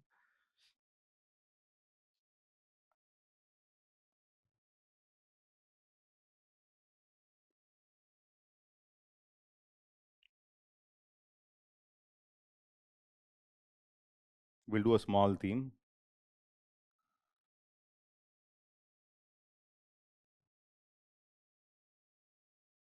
Hello aspirants, ready to master the UPSC Prelims exams? Introducing Sandhan, the personalized test series from Vision IAS. Gain access to over 15,000 high quality questions customized for your personal study needs. Choose between Vision IAS and UPSC previous year questions for your tests. Sharpen your time management with timed assessments under exam conditions. Get tailored feedback and recommendations from targeted improvement. Build your confidence through customized practice sessions. Take control of your preparation. Enroll in the Sandhan Personalized Test Series today.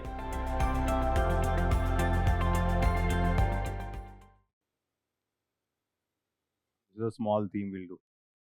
And then we'll go to land reforms, right? So investment models. Now UPSC did not define what is this investment model. Okay, so what are the things that have to be covered, okay, in investment models? There's nothing like a clear-cut definition for, okay, so all these questions, for example, in 2020, there was this question, explain the meaning of investment in an economy in terms of capital formation. Discuss the factors to be considered while designing a concession agreement between a public entity and a private entity. It's a combination of basic investment and PPP. In PPP, there are different PPP models. Okay, so I'll draw the chart. And he's talking about concession agreement. Now, first question to you all is, whenever I say investment, what is this investment? So all these questions, for example, earlier questions were like, savings is a critical factor for growth. What are the other things other than savings which can affect economic growth? This was asked in 2018. Okay, what are the factors other than savings? So that is something like growth related topic, but actually it is something like investment and savings. It is also related to savings and investment. So here my graphs will help if I have the data with me, like what is the investment to GDP ratio, savings to GDP ratio. Okay, household savings to GDP. Currently household savings to GDP has went down and household debt has increased a lot. That is what is the discussion in the newspapers. Okay, household savings has gone down almost like 5% of GDP. So one of the least in December, the data was out, and there was a huge discussion. Okay, so they were criticizing the government, saying that how can it be 5%? That means when they are not able to save, means they don't have incomes. This was a discussion. Okay, so when I say investment according to economists primarily focuses on capital formation. What is capital formation? Accumulation of capital goods in a country, accumulation of capital goods. But when I say investment in my C plus I plus G plus NX, heard of this formula, no? C plus I plus G plus NX.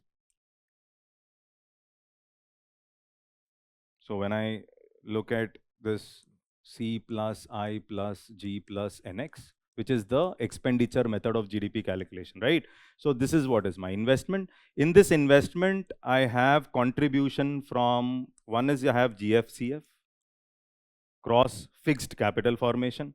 I also have change in stock. I have change in stock. Change in stock is something like inventory of the firms. Inventory of the firm can also be seen. Okay. Along with that, I also have change in valuables. Change in valuables like gold, etc. All this. So primarily we talk about, see, this fixed capital formation can be because of household putting his money into real sector, that is he's buying new houses, households, or it can be infrastructure, public investment, road, rail, he's constructing national highways, etc. The government is, all that is also part of my GFCF. Okay, private sector coming up with new machines, adding on new capital goods, etc. That is also part of my GFCF. Change in stock, you're talking about inventory. So this is the basic logic. But when I say explain the meaning of investment in an economy in terms of capital formation, that means he's talking about investment in terms of capital formation, means accumulation of capital goods. In a firm, there are new machines getting accumulated. Capital goods are those goods which help in producing other goods. So here the question is very straight. The meaning in terms of investment, in terms of capital formation, factors to be considered while designing a concession agreement.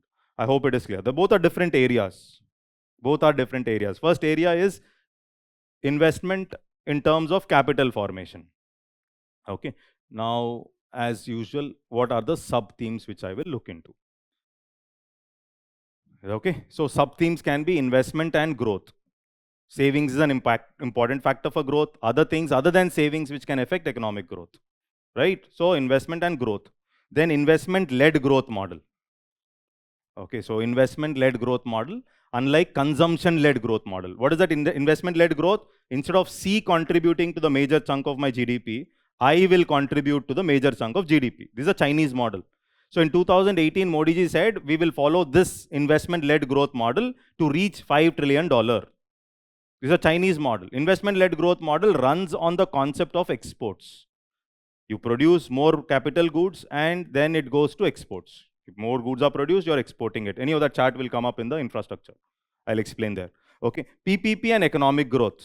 Because you're talking about concession agreement. So extension of concession agreement is what? Public-private partnership. So when I read public-private partnership, I should know what is a PPP.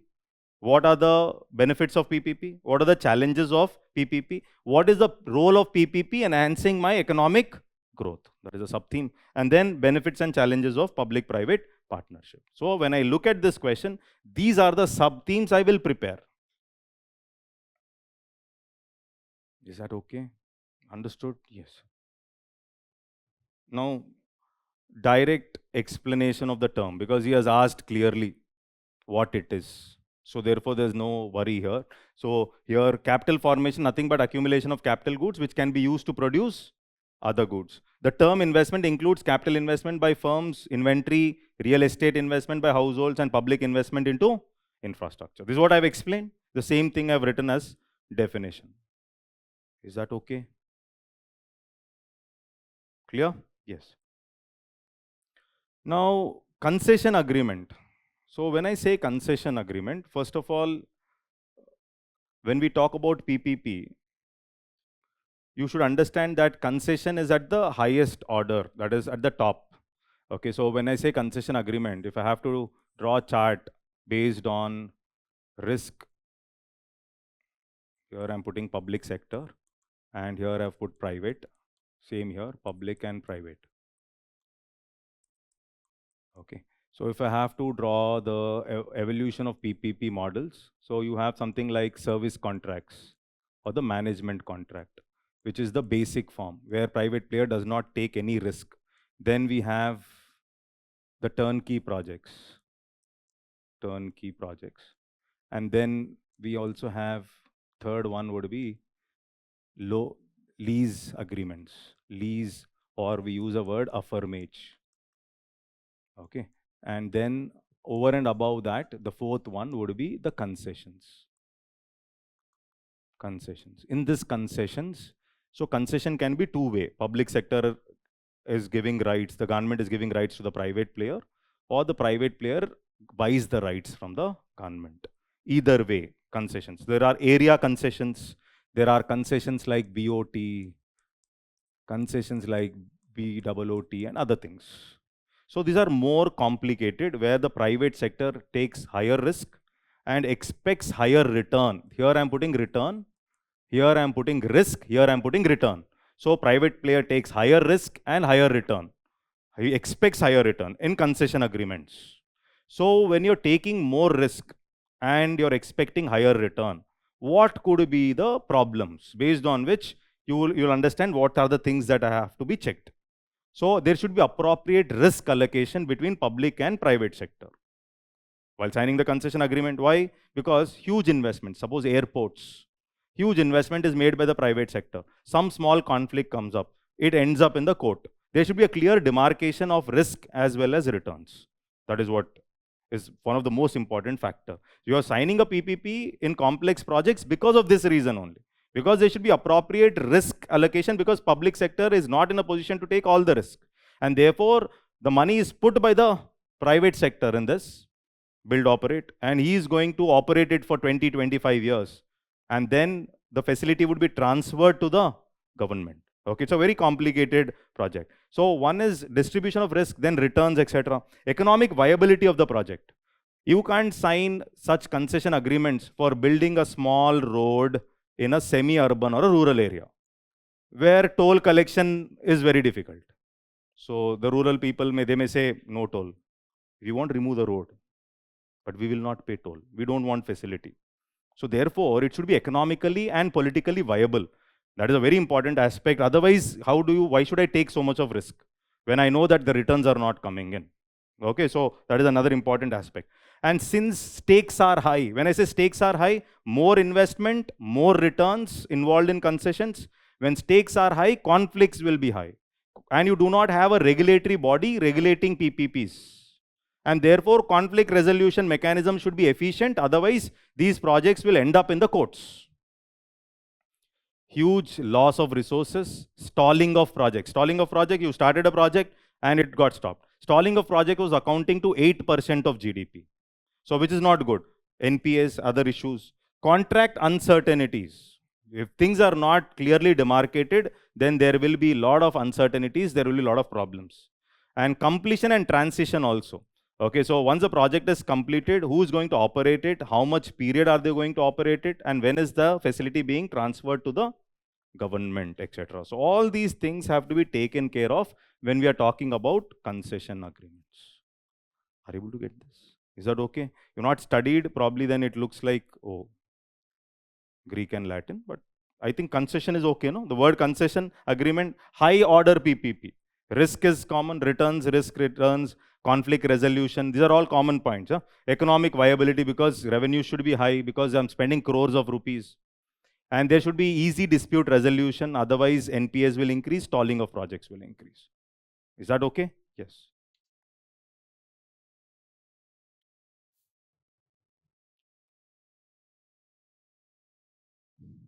Okay, this is current affair. Okay, so India signed a model concession agreement. Like India has come up with developing a model concession agreement based on B.K. Chaturvedi panel.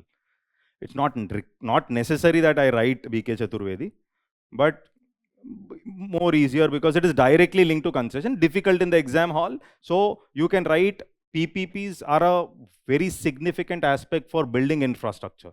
PPPs are very significant for building infrastructure, and infrastructure is a lifeline for economic growth and development. So I can go ahead with writing such kind of conclusions also. There's no trouble there. But if I have mugged up, I will write. I remember I will write such conclusions. Is that okay? Understood.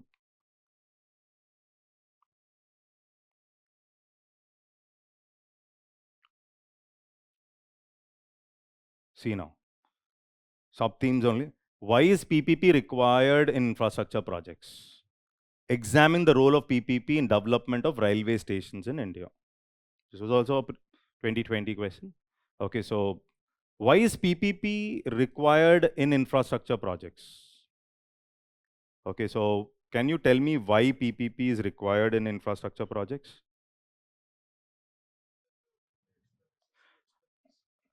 So this can be, I can put it as something like, I'll put few points here. Okay, so there is huge fiscal burden already for the government. So according to 11th 5-year plan data, 12th 5-year plan data also, you see almost like 40% of the infrastructure funding is coming from government's budget.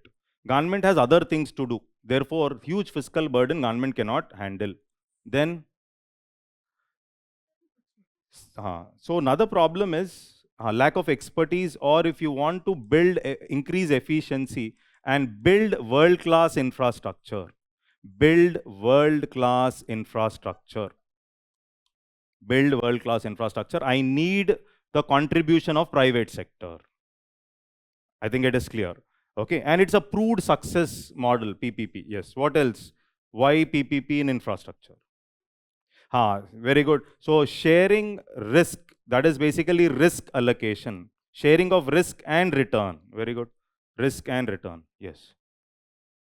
Okay.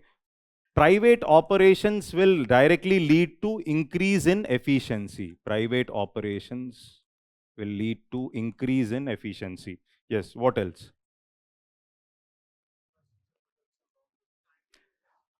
So infrastructure projects have long gestation periods, therefore returns are spread across a longer period. Because of that, banks also are not in a position to give loans, etc. Okay, so that is okay. Point taken. Longer gestation period. That's a problem of infrastructure. So I'm asking why PPP for infrastructure? Okay, yeah. So private cooperation is required because of long gestation periods. Okay, so that is, I'll take it here. Okay.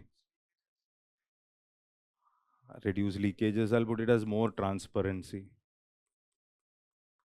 See, another important aspect is, it is not just about building the project, but also this is, I can call it as expansion of focus. So expansion of focus is not only with respect to building the project, but maintaining it till the lifetime of the project. Maintain. Road you have constructed, you are maintaining it to the lifetime of the project. Maintain it, and along with maintaining the project, you're also talking about efficient service. This is called as enlargement of focus or expansion of focus or efficient service delivery. Efficient service delivery. Is that okay? So efficient service delivery, maintenance and service delivery, expansion or enlargement of focus. Is this clear? Understood? Directly GDP growth and inclusiveness. So this is how, why PPP? I hope there's no confusion here. So this is the reason why PPP for infrastructure. Okay. So here I've put.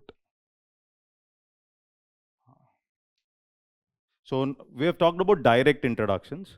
Here one small indirect introduction where, so for your convenience, you can see the question. Why is PPP required in infrastructure? Role of PPP in development of railway stations. That is the question.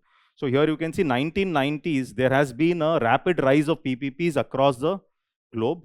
Governments in developing as well as developed countries are using PPP for improved delivery of infrastructure projects. Basic, simple, straightforward definition.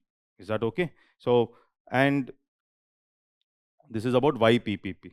PPP model in the redevelopment of railway stations. So first thing is, you are talking about 1,253 plus railway stations, which require huge investments. And that huge investments cannot come from government's pocket. You need private investment. Simple understanding. Okay, improving infrastructure. When we talk about world-class infrastructure, especially with respect to railway stations, you have to bring in a private player. Sharing of risk, increasing fiscal burden of the government. So overall increased fiscal burden, most of the funding is coming from the budget itself, and therefore I need new innovative models can be used for modernization of railways. Though Swiss challenge is not supported by Vijay Kelkar. Swiss challenge is a model.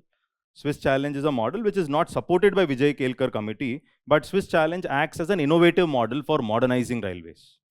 Swiss challenge is one type of PPP model. So there are two innovative models. One is hybrid annuity, another one is Swiss challenge. Is that okay? Now, my conclusion can be something like a combination. After this question, I will take a break. My conclusion will be a combination of EPC and PPP. So that means based on feasibility, government can go ahead with EPC, engineering, procurement and construction, or PPP based on feasibility. So why? Because many a time, what happens in EPC?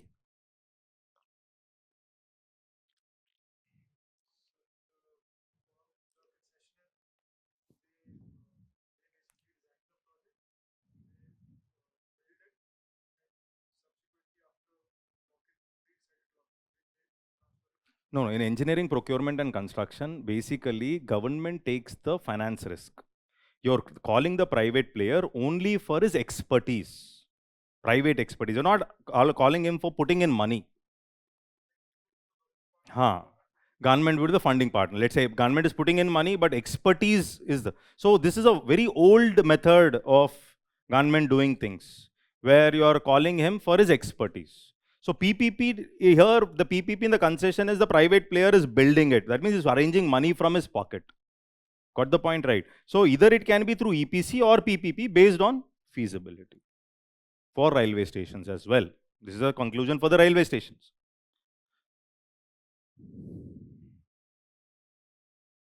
Okay. Now take a break for 10 minutes.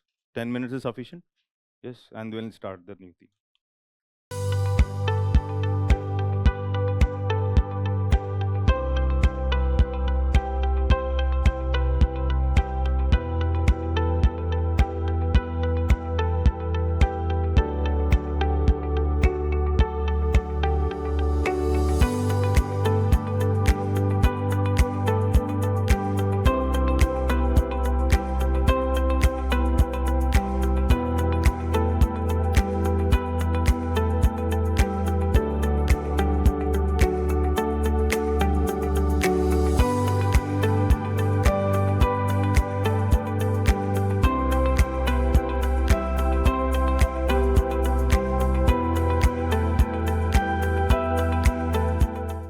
So there are two more themes. One is land reforms and another one is infrastructure, right?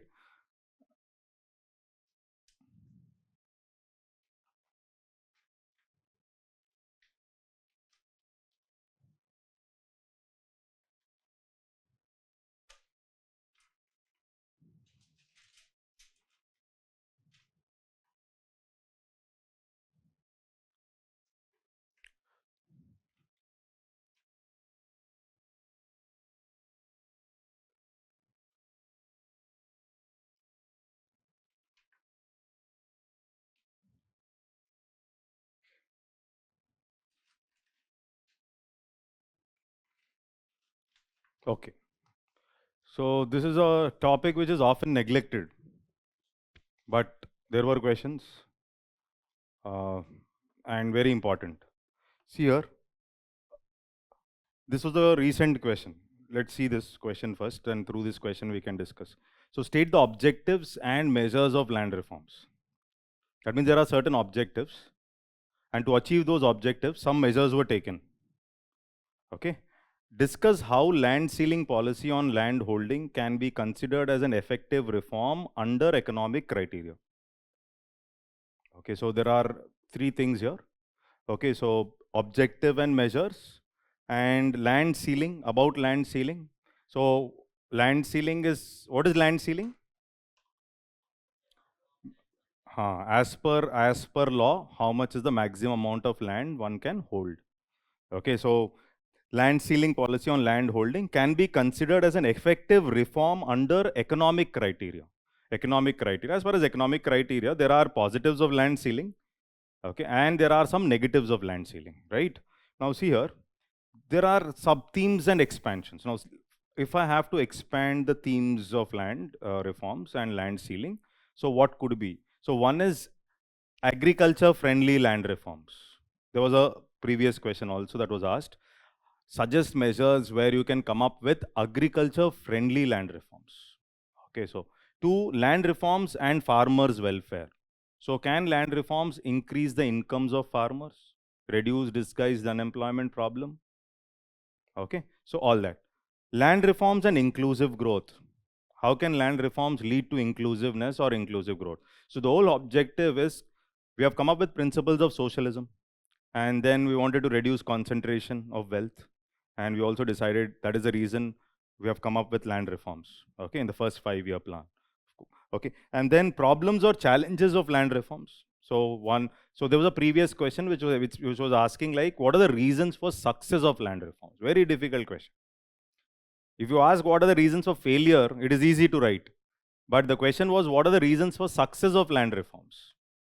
Okay, so that was the question. So that means it's not just sufficient that I read the problems. Issues ready-made answers we can frame, but reasons for success, everybody writes political will and all, that's not sufficient. There are other reasons for success. Okay, land ceiling, economic and social impact. There's two parts there, land reform and land ceiling. So these are the extensions of the theme for this particular question. So these are sub-themes. So if I do these sub-themes, then I can answer every question in mains. Okay, now for this, so this is a standard portion. So land reforms deal with redistributing land to the landless. Basic definition, nothing difficult here. Redistributing. In an agrarian socialistic setup, land reform was seen as a mechanism to ensure what? Equitable distribution, reducing rural distress and exploitation. So it was a tool which was seen as reducing rural distress, okay, and inclusiveness. Okay. So this is a very straightforward definition of land reforms. Why land reforms? What is land reform? Redistributing land to the landless. And land reforms deals with three important aspects, if you know. Abolition of intermediary. To achieve that, measures. Two, tenancy reforms, tenants. So in the tenancy reforms, one is regulation of rent, ownership rights for the tenant. Is that okay? Okay. And security of tenure for the tenant. Tenant should not be pulled out whenever based on your whims and fancies. Then third part would be reorganization of agriculture. Reorganization deals with what? Cooperative farming, land consolidation, and all that. Okay. So this is a basic definition. Now, objectives of land reforms. So what are the main objectives of land reforms? So the question was very clear, objectives and measures. I hope you have seen the question, right? Objectives and measures. So objective is abolition of zamindars, abolition of intermediaries, okay? Change in agrarian structure, providing security to the tiller of the soil, giving rights to the tenant, okay? Prevent exploitation and ensuring social justice, ensure equality of status and opportunities to all sections of the population, and to remove intermediaries and increase the efficiency of the agricultural production. So reorganization of agriculture is also part of land reforms. That is what you should understand. So that means the land efficiency also has to be improved. So fragmented land holdings after land ceiling, there will be inefficiency. So that is the reason cooperative farming or consolidation of land holdings. Is that clear? Okay. So measures have been taken. So what are the measures taken to achieve those objectives? To reduce exploitation, abolition of intermediaries. Then tenancy reforms. So tenancy reforms, if I expand this, rent is one aspect, high rents, regulation of rent, ownership rights, and security of tenure for the tenants.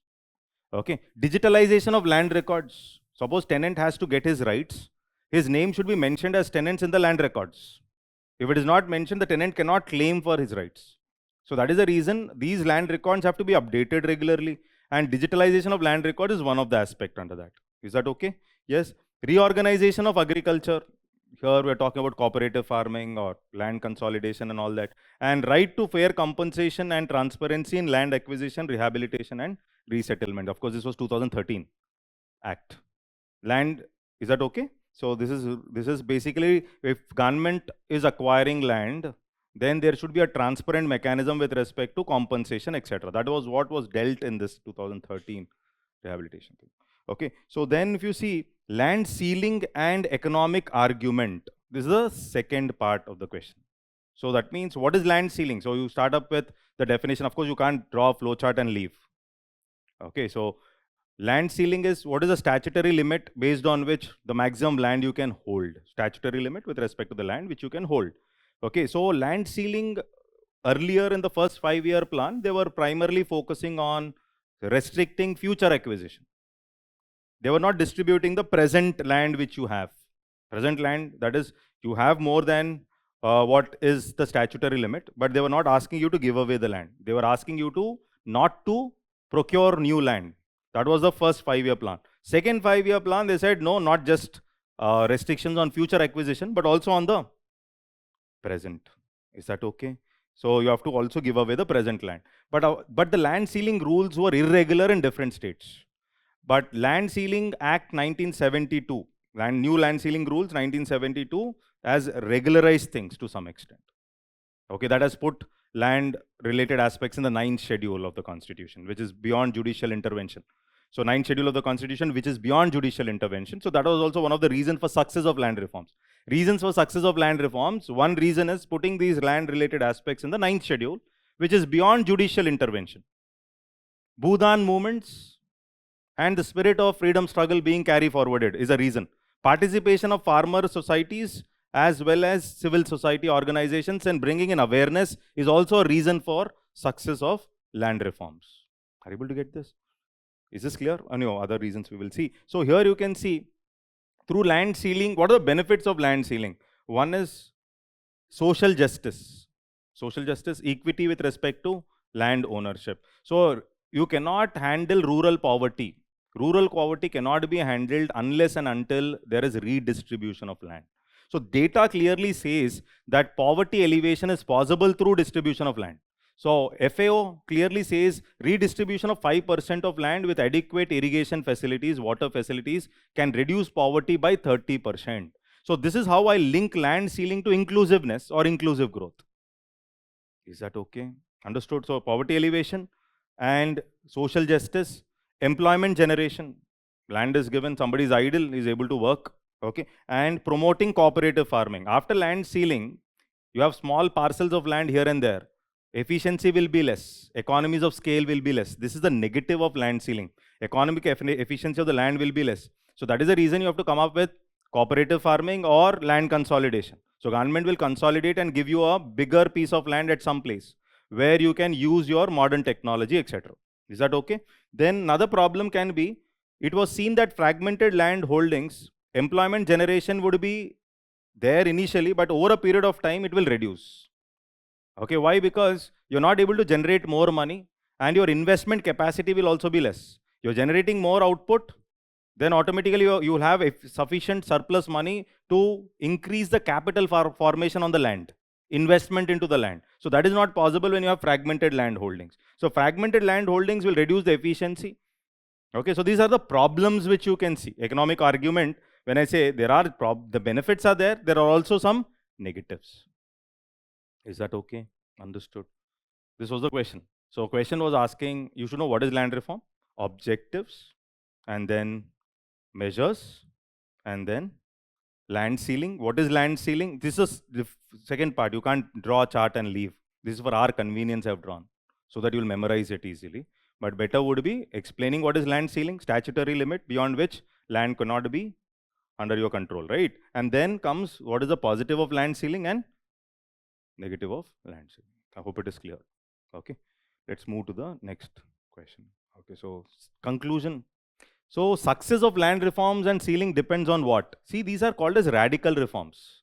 So though you have come up with all these reforms, land reforms was only a partial success. So success of land reforms depends on one, political will and adaptability of farmers to cooperative farming and increased awareness of farmers. Though you have come up with all this, it was only a partial success unless and until there is political will. So those states where there was political will, for example, Kerala, West Bengal, Punjab and Haryana to some extent, land reforms were successful, but not in all the states. So states where there is political will, land reforms were successful. Is that okay? Understood? Okay, so that is the conclusion. Adaptability of farmers to cooperative farming. It was a failure actually, cooperative farming. Did not work out. Because only large farmers came together. Small farmers were, nobody's interested. Okay, so, and then increase the awareness of farmers. This is how I will conclude. Is that okay? Right? For this, there's I think like a data I will bring in the conclusion. Partial success. See, you can't say government policy. No policy can be a complete failure. Okay, so but mostly, if I have to grade it on a graph, there were more negatives than positives.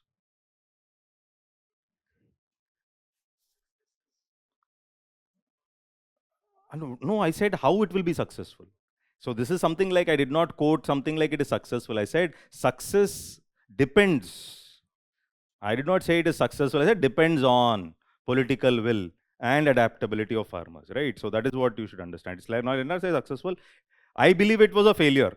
Personal belief. That doesn't work. Because UPSC already asked what are the reasons of success. Reasons for success was the question UPSC asked. Got the point? In reality, when I go and see outside, land reforms, except for 3 or 4 states, it did not work out. That is the reality. Got the point, right? Okay. Clear? Now see this 2021. How did land reforms in some parts of the country help to improve socio-economic conditions of marginal and small farmers? That is land reforms, inclusive growth, inclusiveness. This is 2021. That was 2022. Okay, so this is how it's a 10 marker.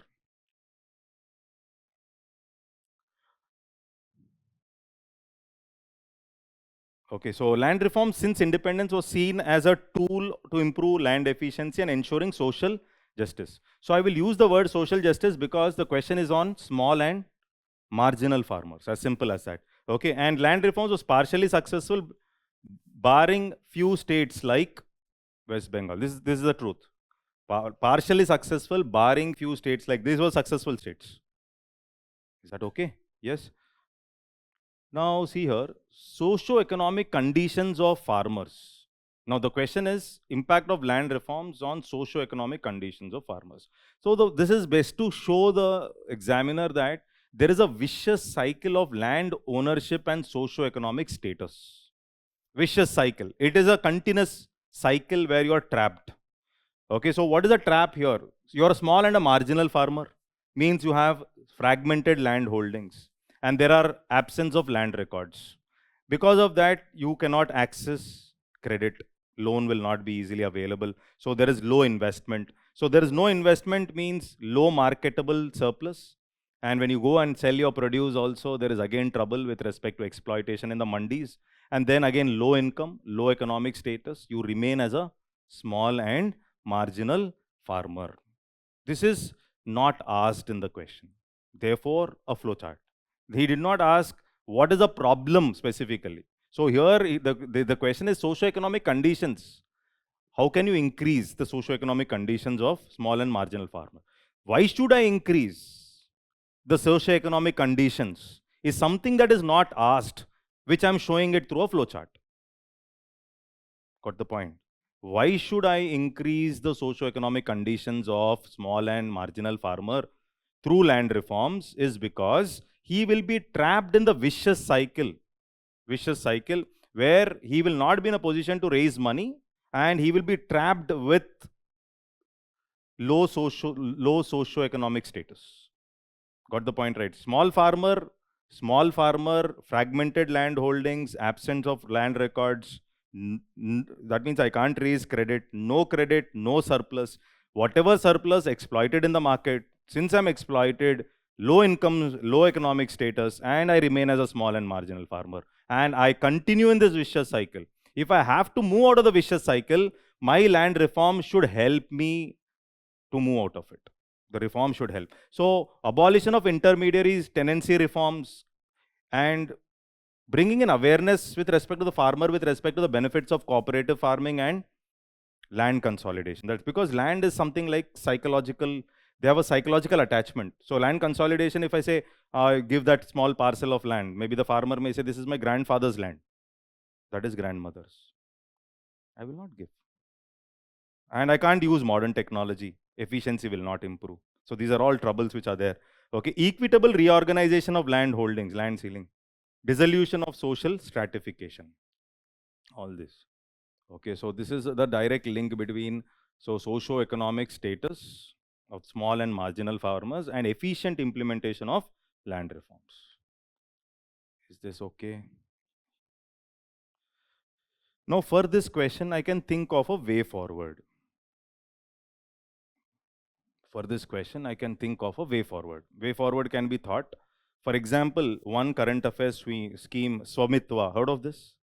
Okay, in the rural areas, survey of villages and mapping with improvised technology in villages. Heard of this? Okay, so detailed land records would be maintained through Swamitwa. So you're using drones and modern technology to mark everything and you're generating the ultimate final ownership copies in the rural areas. So this is Swamitwa. Okay, asking states to consider the model land leasing law 2016. So model land leasing law, you see, one of the problem is most of these agreements between the tenant and the owner are oral and informal. So you can't, the tenant cannot go to the court also. So model land leasing law will bring in a formal document with respect to the rules and regulations between both the parties. So that will help in terms of bringing in formal aspect, means you can at least go and complain somewhere. So this is a land leasing law, but states have to adopt it. That's the challenge. Okay, then updation and modernization and land record system. Digitalization, updation and land records. Programs like Swamitwa, mapping, improvised technology, using improvised technology or mapping everything, and you're having a clear-cut picture. Okay, so this is about the way forward. So for this question, I can think of a 3-point way forward instead of a conclusion. What can be done? Is that okay? Understood? Okay. Now, this was not asked, right? This was not asked in this question, but this is an expansion. This is a previous UPSC question that was asked. What are the reasons for success of land reforms? Very difficult. We can't just write political will. That is only one factor. Political will in states like West Bengal and Kerala, that was one of the most important reasons for success of land reforms in these states, because they have a communist ideology. Okay, and then New Land Ceiling Act 1972. So this New Land Ceiling Act 1972, putting things in the ninth schedule, this act only has done. Okay, second is making all Binami transactions null and void. Binami transactions, null and void. Reducing the number of exemptions. There are a lot of exemptions given in the second 5-year plan. Exemptions are something like if you are already made a lot of investment into land, or there are tea estates, etc., you're exempted. Okay, so or you're along with basic farming, you're into other activities like livestock, etc. There are some exemptions with respect to land ceiling rules. Okay, and there is no uniform definition of land ceiling when it comes to different states, even today. So earlier they were taking individual as a criteria, then family of 3 as a criteria, how much you can hold. Now family of 5 is what is discussed by the Land Ceiling Act 1972. Of course, you need not write all this in detail, but you can mention 9th schedule, Binami transactions being null and void, making land ceiling rules uniform across all the states to some extent. So all these are done through this. Then Bhudan and Gramdan movements, heard of it? Initial years. Okay, so that was also a reason for success. Spirit of freedom struggle being continued for a few years, that was also a reason for success. Ninth schedule beyond judicial intervention, reason for success, right? And farmer societies and civil society participation in even bringing in awareness among the farmers. These are all reasons. I just can't write only political will. I have to think of these reasons for success. And most of the states which were successful with respect to land reforms had some or the other participation like this. This is not for this question. This is an extension, expansion, sub-theme I can call it as. There was one question earlier, and not the 2019-20, it was a little early. I think 19 or 18, I don't know exactly, right? Is that okay? Right.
That is about land.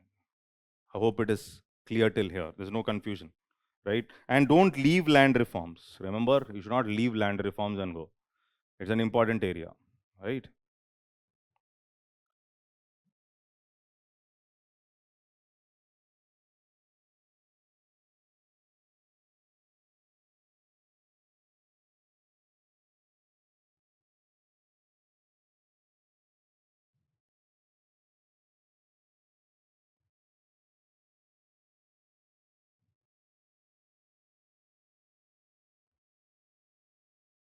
See, maximum effort has to be put for which topic in the whole main syllabus by you is this topic. Others topics, of course, other topics, what will happen is I know the concept, I know the themes, okay, and I know the standard introductions, conclusions, game over. But this topic, there can be specific questions that they can ask. They have not asked, for example, specifically on road, specifically on civil aviation, specifically on power sector. Means I need data. I can't use my intelligence there. I need to have data and points I've prepared beforehand. So suppose Bibek Debroy committee recommendations. So these are something which I cannot just go and write. So I have to read at least once. Is that okay? So this is a topic where you have to spend maximum time. Maximum time. You have to read, even it is there in the vision material about ports, airports, okay, civil aviation, energy, power sector. In our magazines also it is there, current affair magazines. So power sector, what are the problems specifically, etc. So it takes a huge amount of energy and effort. Okay, but this is a simple question. This is a simple question. See here 2021, what was the question? It's a 15 marker. See, this is a 15 marker. Investment in infrastructure is essential for more rapid and inclusive economic growth. Investment in infrastructure is essential for more rapid and inclusive economic growth. That means investment linked to economic growth, investment linked to inclusive growth. Two things here. Okay. Discuss in the light of India's experience. Got the point, right? Okay, now for this question, sub-themes and expansions. Okay. Is the question okay? Question is okay, right? So this is the question. This is a very decent question. In fact, I can say decent. Why? Because it is not specific. UPSC still did not ask a very core specific question. One question is there, I'll show you, which is specific, where without preparation I can't write. Okay, so this you can understand, this sub-themes, when I read similar kind of questions, I can answer. So see here, sub-themes and expansions can be the link between infrastructure and economic growth. When I read a sub-theme, I should know how much government is going to spend on infrastructure. What is the capital expenditure government has put in the budget? And 2016 till date, the capital expenditure of government was putting in has increased almost 4 times. 4x. Okay, so this shows government is very much focused on infrastructure. Then I talk about National Infrastructure Pipeline Project, 2020 to 2025. So government was saying like 111 lakh crores I will spend between 2020 to 2025. 111 lakh crores. Okay, so government decided to spend on 9,000 projects. Then you have National Monetization Pipeline. Monetization, heard of monetization pipeline? Okay, so the government said using this, I will raise 6,000 crores almost. 6,000 crore in that 111 lakhs. 6 lakh crore, sorry. 6 lakh crore in that 111 lakh crore using monetization pipeline. Then we have PM Gati Shakti. Heard of PM Gati Shakti? It's a scheme of good governance. All the ministries and departments sit together, discuss and implement. Don't do just like that, whatever you feel like doing. You lay the road first and then decide to again wipe off the road and then come up with optical fiber cable, drainage facility, all that. So you're wasting money. So better would be under one single umbrella, all the ministries, departments sit together, discuss and implement. So this is PM Gati Shakti in simple words. And then National Logistics Policy. 4, infrastructure pipeline, monetization, logistics, PM Gati Shakti. PM Gati Shakti, without logistics, nothing can be achieved. Why? Because our logistics cost is almost like 14 to 18% of GDP. That means you produce the best product, but you don't have proper road port connectivity. Your transportation cost is too high. Ultimately, your product is going to become costly. 14 to 18%. We have kept a target like by 2030, my logistic cost will be reduced to 8% of GDP. Target. That is the main objective of the National Logistic Policy. See, US logistic cost is 7.6% of GDP, even now. That means you're not reaching US by 2030. Though you reach the target. US logistics is almost like cost is only 7.6. Your packaging cost is so high. Okay, so obviously your product nobody will buy. So these are all problems and these will affect growth, yes. Infrastructure and inclusiveness. We'll see how infrastructure will lead to inclusiveness. That is already asked in the question.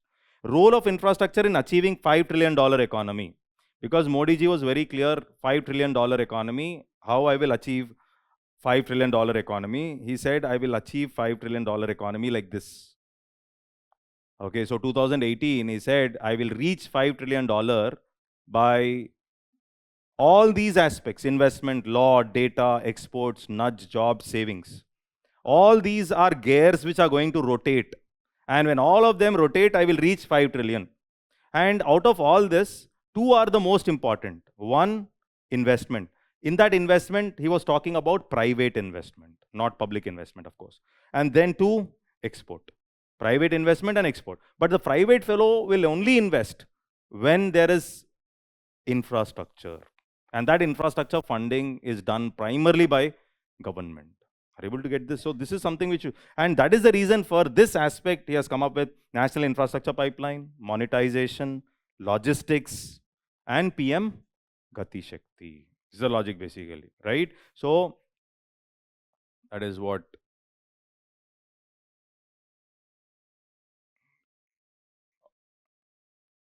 Okay, so here, role of infrastructure in achieving $5 trillion economy. That is what is the theme. Is that okay? Then problems of infrastructure financing. What are the issues in infrastructure? And specifically, what are the problems in funding infrastructure? Is that okay? Is the question? Now, are the themes clear? So now go to the question, see the question. Investment in infrastructure is essential for more rapid and inclusive growth. Discuss in the light of India's experience. So India's experience, what are the problems of building infrastructure? Okay, so that is what you will tell me. Okay, now see here, introduction, direct introduction. I'm using data straight. Government is spending 4 times. Okay, in financial 2021, infrastructure operations accounted to 30% of overall FDI inflows. Okay, so this shows the potential of the sector. Okay, or I will link up infrastructure to $5 trillion straight.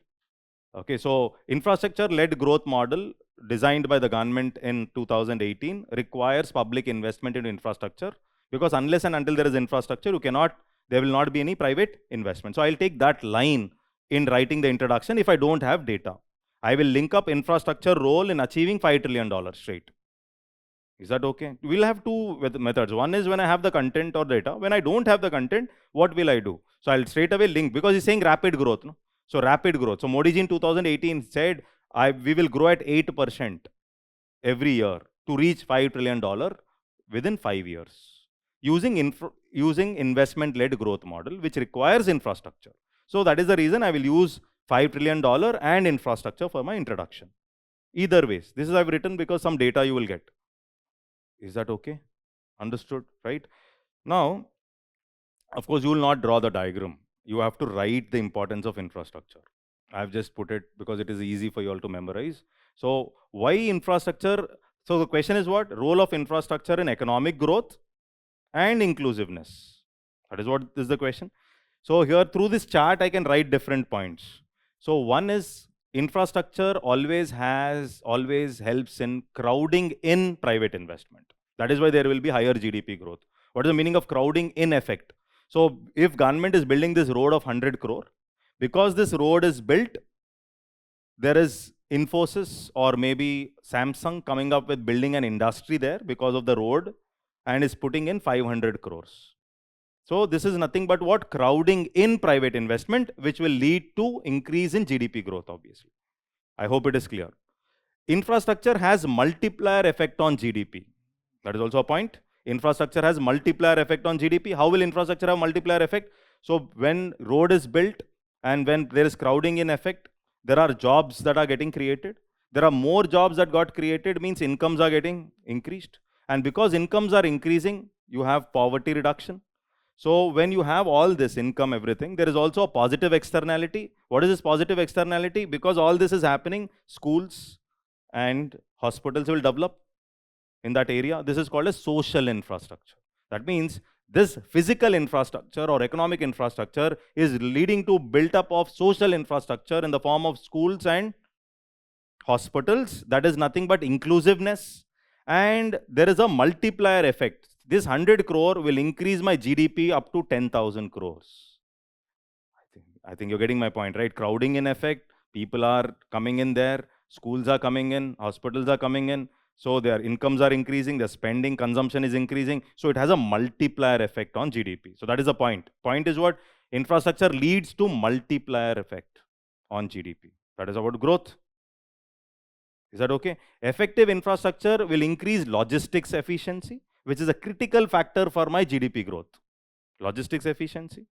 critical factor for GDP growth. You can, if I remember, I can also write, see, India's logistic cost is almost like 14% of GDP, which is comparatively higher than most of the BRICS nations, most of the BRICS countries, US and other countries. I hope it is clear. So that can be mentioned. Now, how can infrastructure lead to inclusiveness?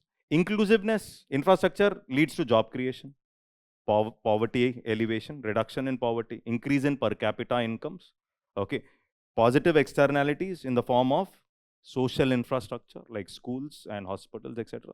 All this is directly linked to what? Inclusiveness. Is that okay? Understood? Yes. Now, challenges in infrastructure. Brainstorm means we have to do it now. Okay, so what are the challenges in infrastructure? You will tell me, what are the main problems when we talk about infrastructure? Okay, that also has to be mentioned. So India's experience. So infrastructure has what? Long gestation periods. That means profits are spread across a very long time. So another problem is funding infrastructure is asset liability mismatch problem. This is for the banks. Banks get loans, banks get deposits for a short-term period, and infrastructure loans are for long-term period, 15 years. You're using your short-term deposits, that is liabilities, for giving long-term loans. Loans are assets for a bank. So this creates a gap between asset and liability, asset-liability mismatch. Increase in NPAs for the banking system because of stalling of projects. Okay. Issues of regulatory cholesterol. Heard of this word? Regulatory cholesterol is something like huge amount of regulation by the government. In economic survey, he has used this word, so it looks nice, therefore we have written. Okay, it is nothing but excessive regulation by the government. I can write it that way also. You don't like the word regulatory cholesterol. It is nothing but excessive regulation by the government. Okay. So this is basically increase, higher cost overheads, etc. Okay, so point taken. Cost, increase in costs. Okay, issues of stalling of projects. Stalling of projects. You start a project and suddenly Environment Ministry comes up and says, stop the project. Okay, so that can create multiple problems.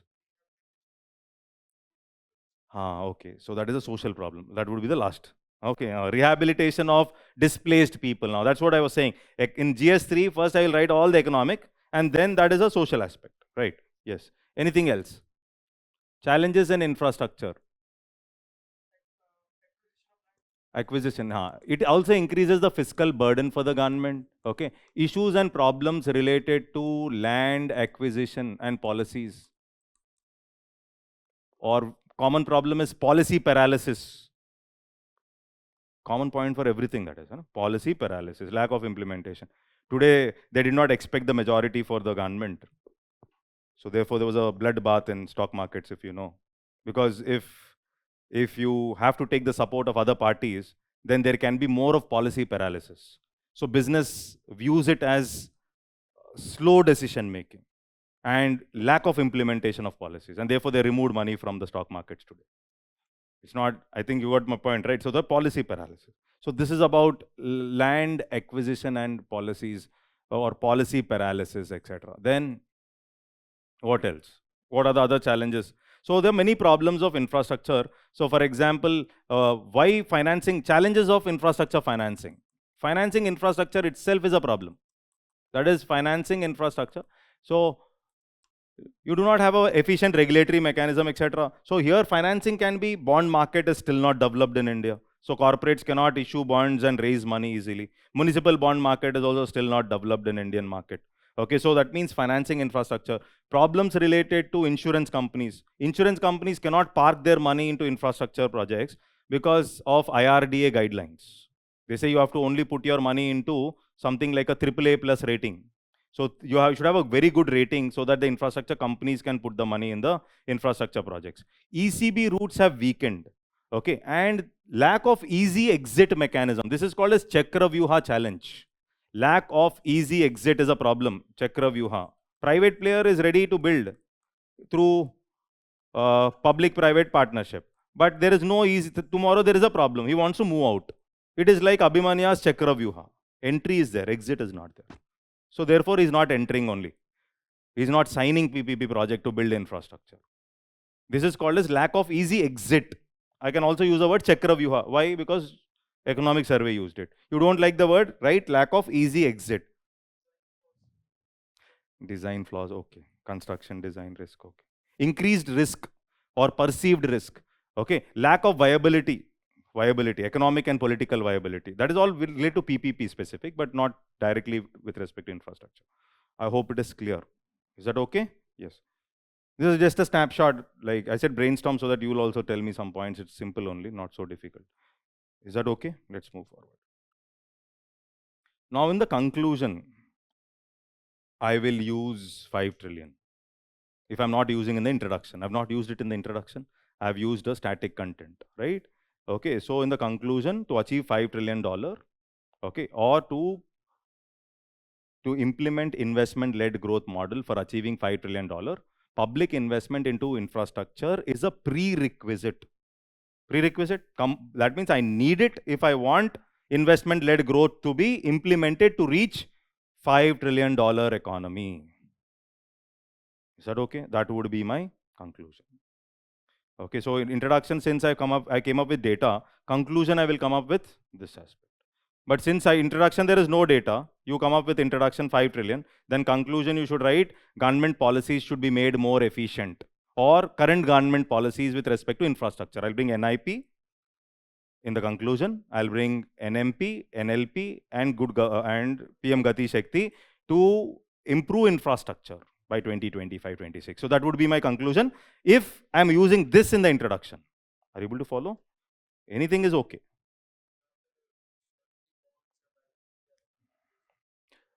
Viability gap funding is a solution for PPP, infrastructure fund. Surety also same. It is a funding, it gives a guarantee so that you can invest, no? Insurance surety bonds, right? Yes, infrastructure surety bonds. PPP के लिए, But that I may not, I'll, that is solution part. Okay, solution. Solution. Yes, you can. But here solution, we are only writing in the conclusion, these are the main aspects. Policies of government. This will have more impact than the infrastructure surety bonds and all that, right? Okay. Yes.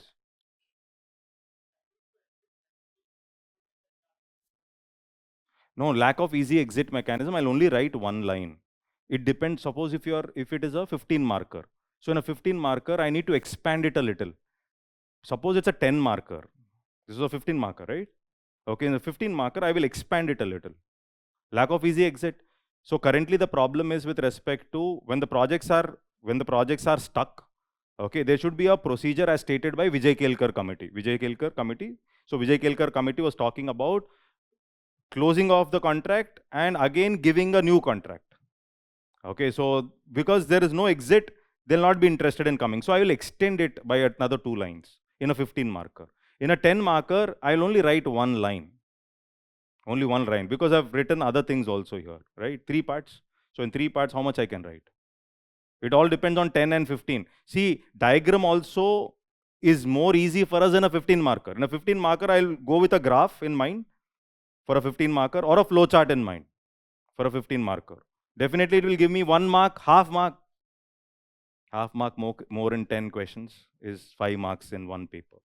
So that is all brings a difference of 40 marks overall. 40 marks means it's the gap between IAS and Armed Force Headquarters Service. Got the point, right? So it's all about that half and one only. So once content and my templates are clear, the next job would be what?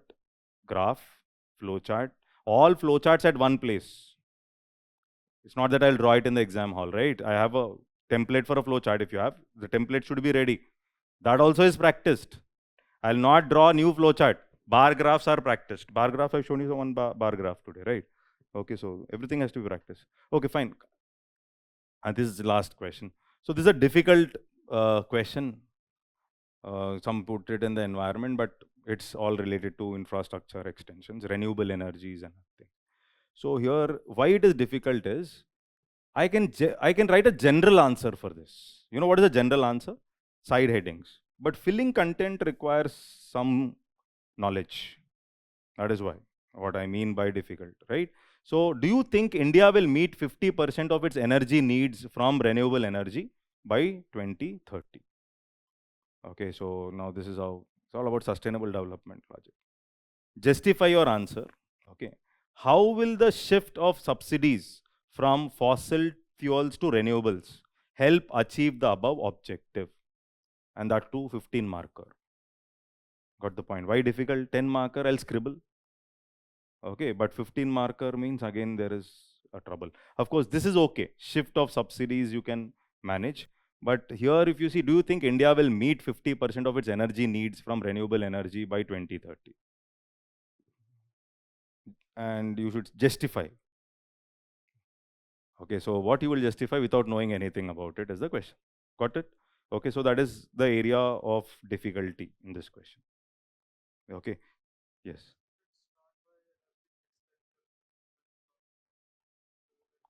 Yes, yes, yes, yes. So you'll write it's not possible in the introduction. It has to be gradual. That is why 2030.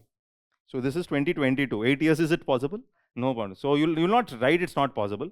Okay, that I will bring it in the conclusion or in the challenges part. Okay, so that, yes, coal mix. So some sub-themes here which you will do some research. Okay, so some sub-themes like solar energy, they have not asked. Nuclear, they have asked in 2014. Okay, so can it be an alternative? Because that time a lot of discussions were there. Okay, so they have asked in 2014. Renewable energy, now they have asked. So solar is one more important aspect because Prime Minister has come up with one solar, what is that? Suryodaya. PM Suryodaya, right. So civil aviation, rail, road, etc. Other aspects which you have to put in effort. There is, of course, there's a no direct difficult question asked, but they can ask. So I'll collect some data with respect to different committees, Vivek Debroy committee, what did he recommend? When I talk about rail safety, road safety measures, okay, so that area has to be prepared separately. Road safety, rail safety, you have to prepare it separately. You can't leave it. Very important area. Not so interesting, but important. You have to read, you have to make notes on this. Is that okay? I have not made it, I have not included it because there was no question. I have not included it, but it has to be done. Okay, so now see, this is introduced with India's commitment for renewable energy. Okay, so this commitment, I have taken it, this is a factual commitment. Now this commitment, most of us will not know in the exam hall. It will not strike in the exam hall. That's why I said it is difficult. But see here, recently India updated its nationally determined contribution NDC submitted to UNFCCC in environment. India's updated targets include achieving 50% cumulative electric power installed capacity from non-fossil fuel based energy resources by 2030. This is what India's, so India's objective. That is the reason also this question was asked. Okay, so here we can see India's updated targets include achieving 50% cumulative electric power installed capacity from non-fossil fuel based energy resources by 2030. But it is a challenge because we are completely dependent on coal. It's a challenge, not so easy. Okay, so a lot of challenges here. So first challenge here you can see lack of coordination in policy implementation. Why? Because electricity is being a concurrent subject. So there's a problem. Okay, so to reach land acquisition challenges for renewable energy. You want to come up with, but land acquisition challenges for renewable energy. Okay, land records, obtaining permission from local bodies, and all these are issues basically to set up. Inadequacy of trained manpower, because of which there's huge amount of cost overruns in the renewable energy.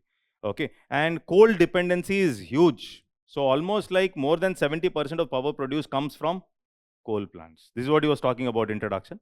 But yes, the pace of decommissioning coal-based plants does not match the pace of rise of renewable energy. You can't match it. But I'll not introduce it, but I will write it in the challenge. Yes. You can quote that. Recent shortages can be quoted, yes. So is this clear? Financial constraints, around 30 to 33 billion dollars I need every year. So that's again a financial constraint, not so easy. Okay, and then integration of distributed energy systems. Suppose a power system is there, how do you grid both renewable with respect to the regular aspect? Gridding is also a challenge. Is that okay? So all these are the problems. Now, shift of subsidies from fossil to renewable. Shift of subsidies. So when you shift the subsidies from fossil to renewable, what is the benefit? So is the question. Then another part of the question. This can be handled to some extent. Why? Because it will reduce financial constraints for the renewable energy sector. This is the first thing. So it will reduce the financial constraints because government is shifting its subsidies from the fossil too. So here you can see, as per IMF, about $5.9 trillion was spent on subsidizing fossil fuel industry in 2020 alone. So if you shift that subsidy here, probably you can move forward in the renewable energy. Then reduce carbon emissions, obviously. Phasing out global fossil fuel subsidy will lead to a carbon emission decline of 2.32% by 2030. So that is also a benefit of shifting subsidy from fossil to renewable, right? And then sustainable economic growth. So today we're talking about sustainable development. So accelerating sectoral transitions by providing timely financial incentives for RE, strengthening the associated infrastructure to achieve 50% of its energy needs. Okay, so this is how this part is okay, but the primary issue challenges is also you can write, but the only introduction there will be some trouble coming in. Is that okay? Understood. That's it. So this is the final theme. Any doubts you have? This anyhow, this will be given. I think this will be uploaded. Yeah. Any doubts with respect to themes, sub-themes, or any other doubt other than with respect to preparing these themes? Any other doubt? Is UPSC textbook sufficient? I've written that also as a point in the initial. Not sufficient.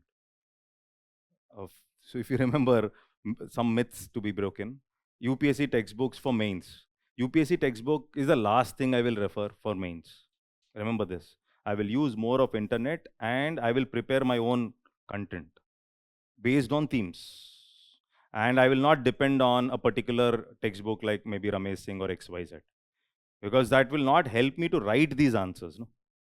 That is all. For concepts, yes. Now the question is, I'll read that book. Is it sufficient? No, because it's a mix of some concept, and I should have ready-made intros and conclusions. I will prepare my own notes based on theme, or at least I will prepare my keywords with respect to themes. That is the best way, rather than depending on a textbook. This is one doubt. I missed it. I don't know where I did not address it.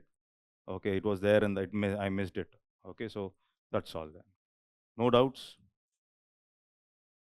Okay, thank you.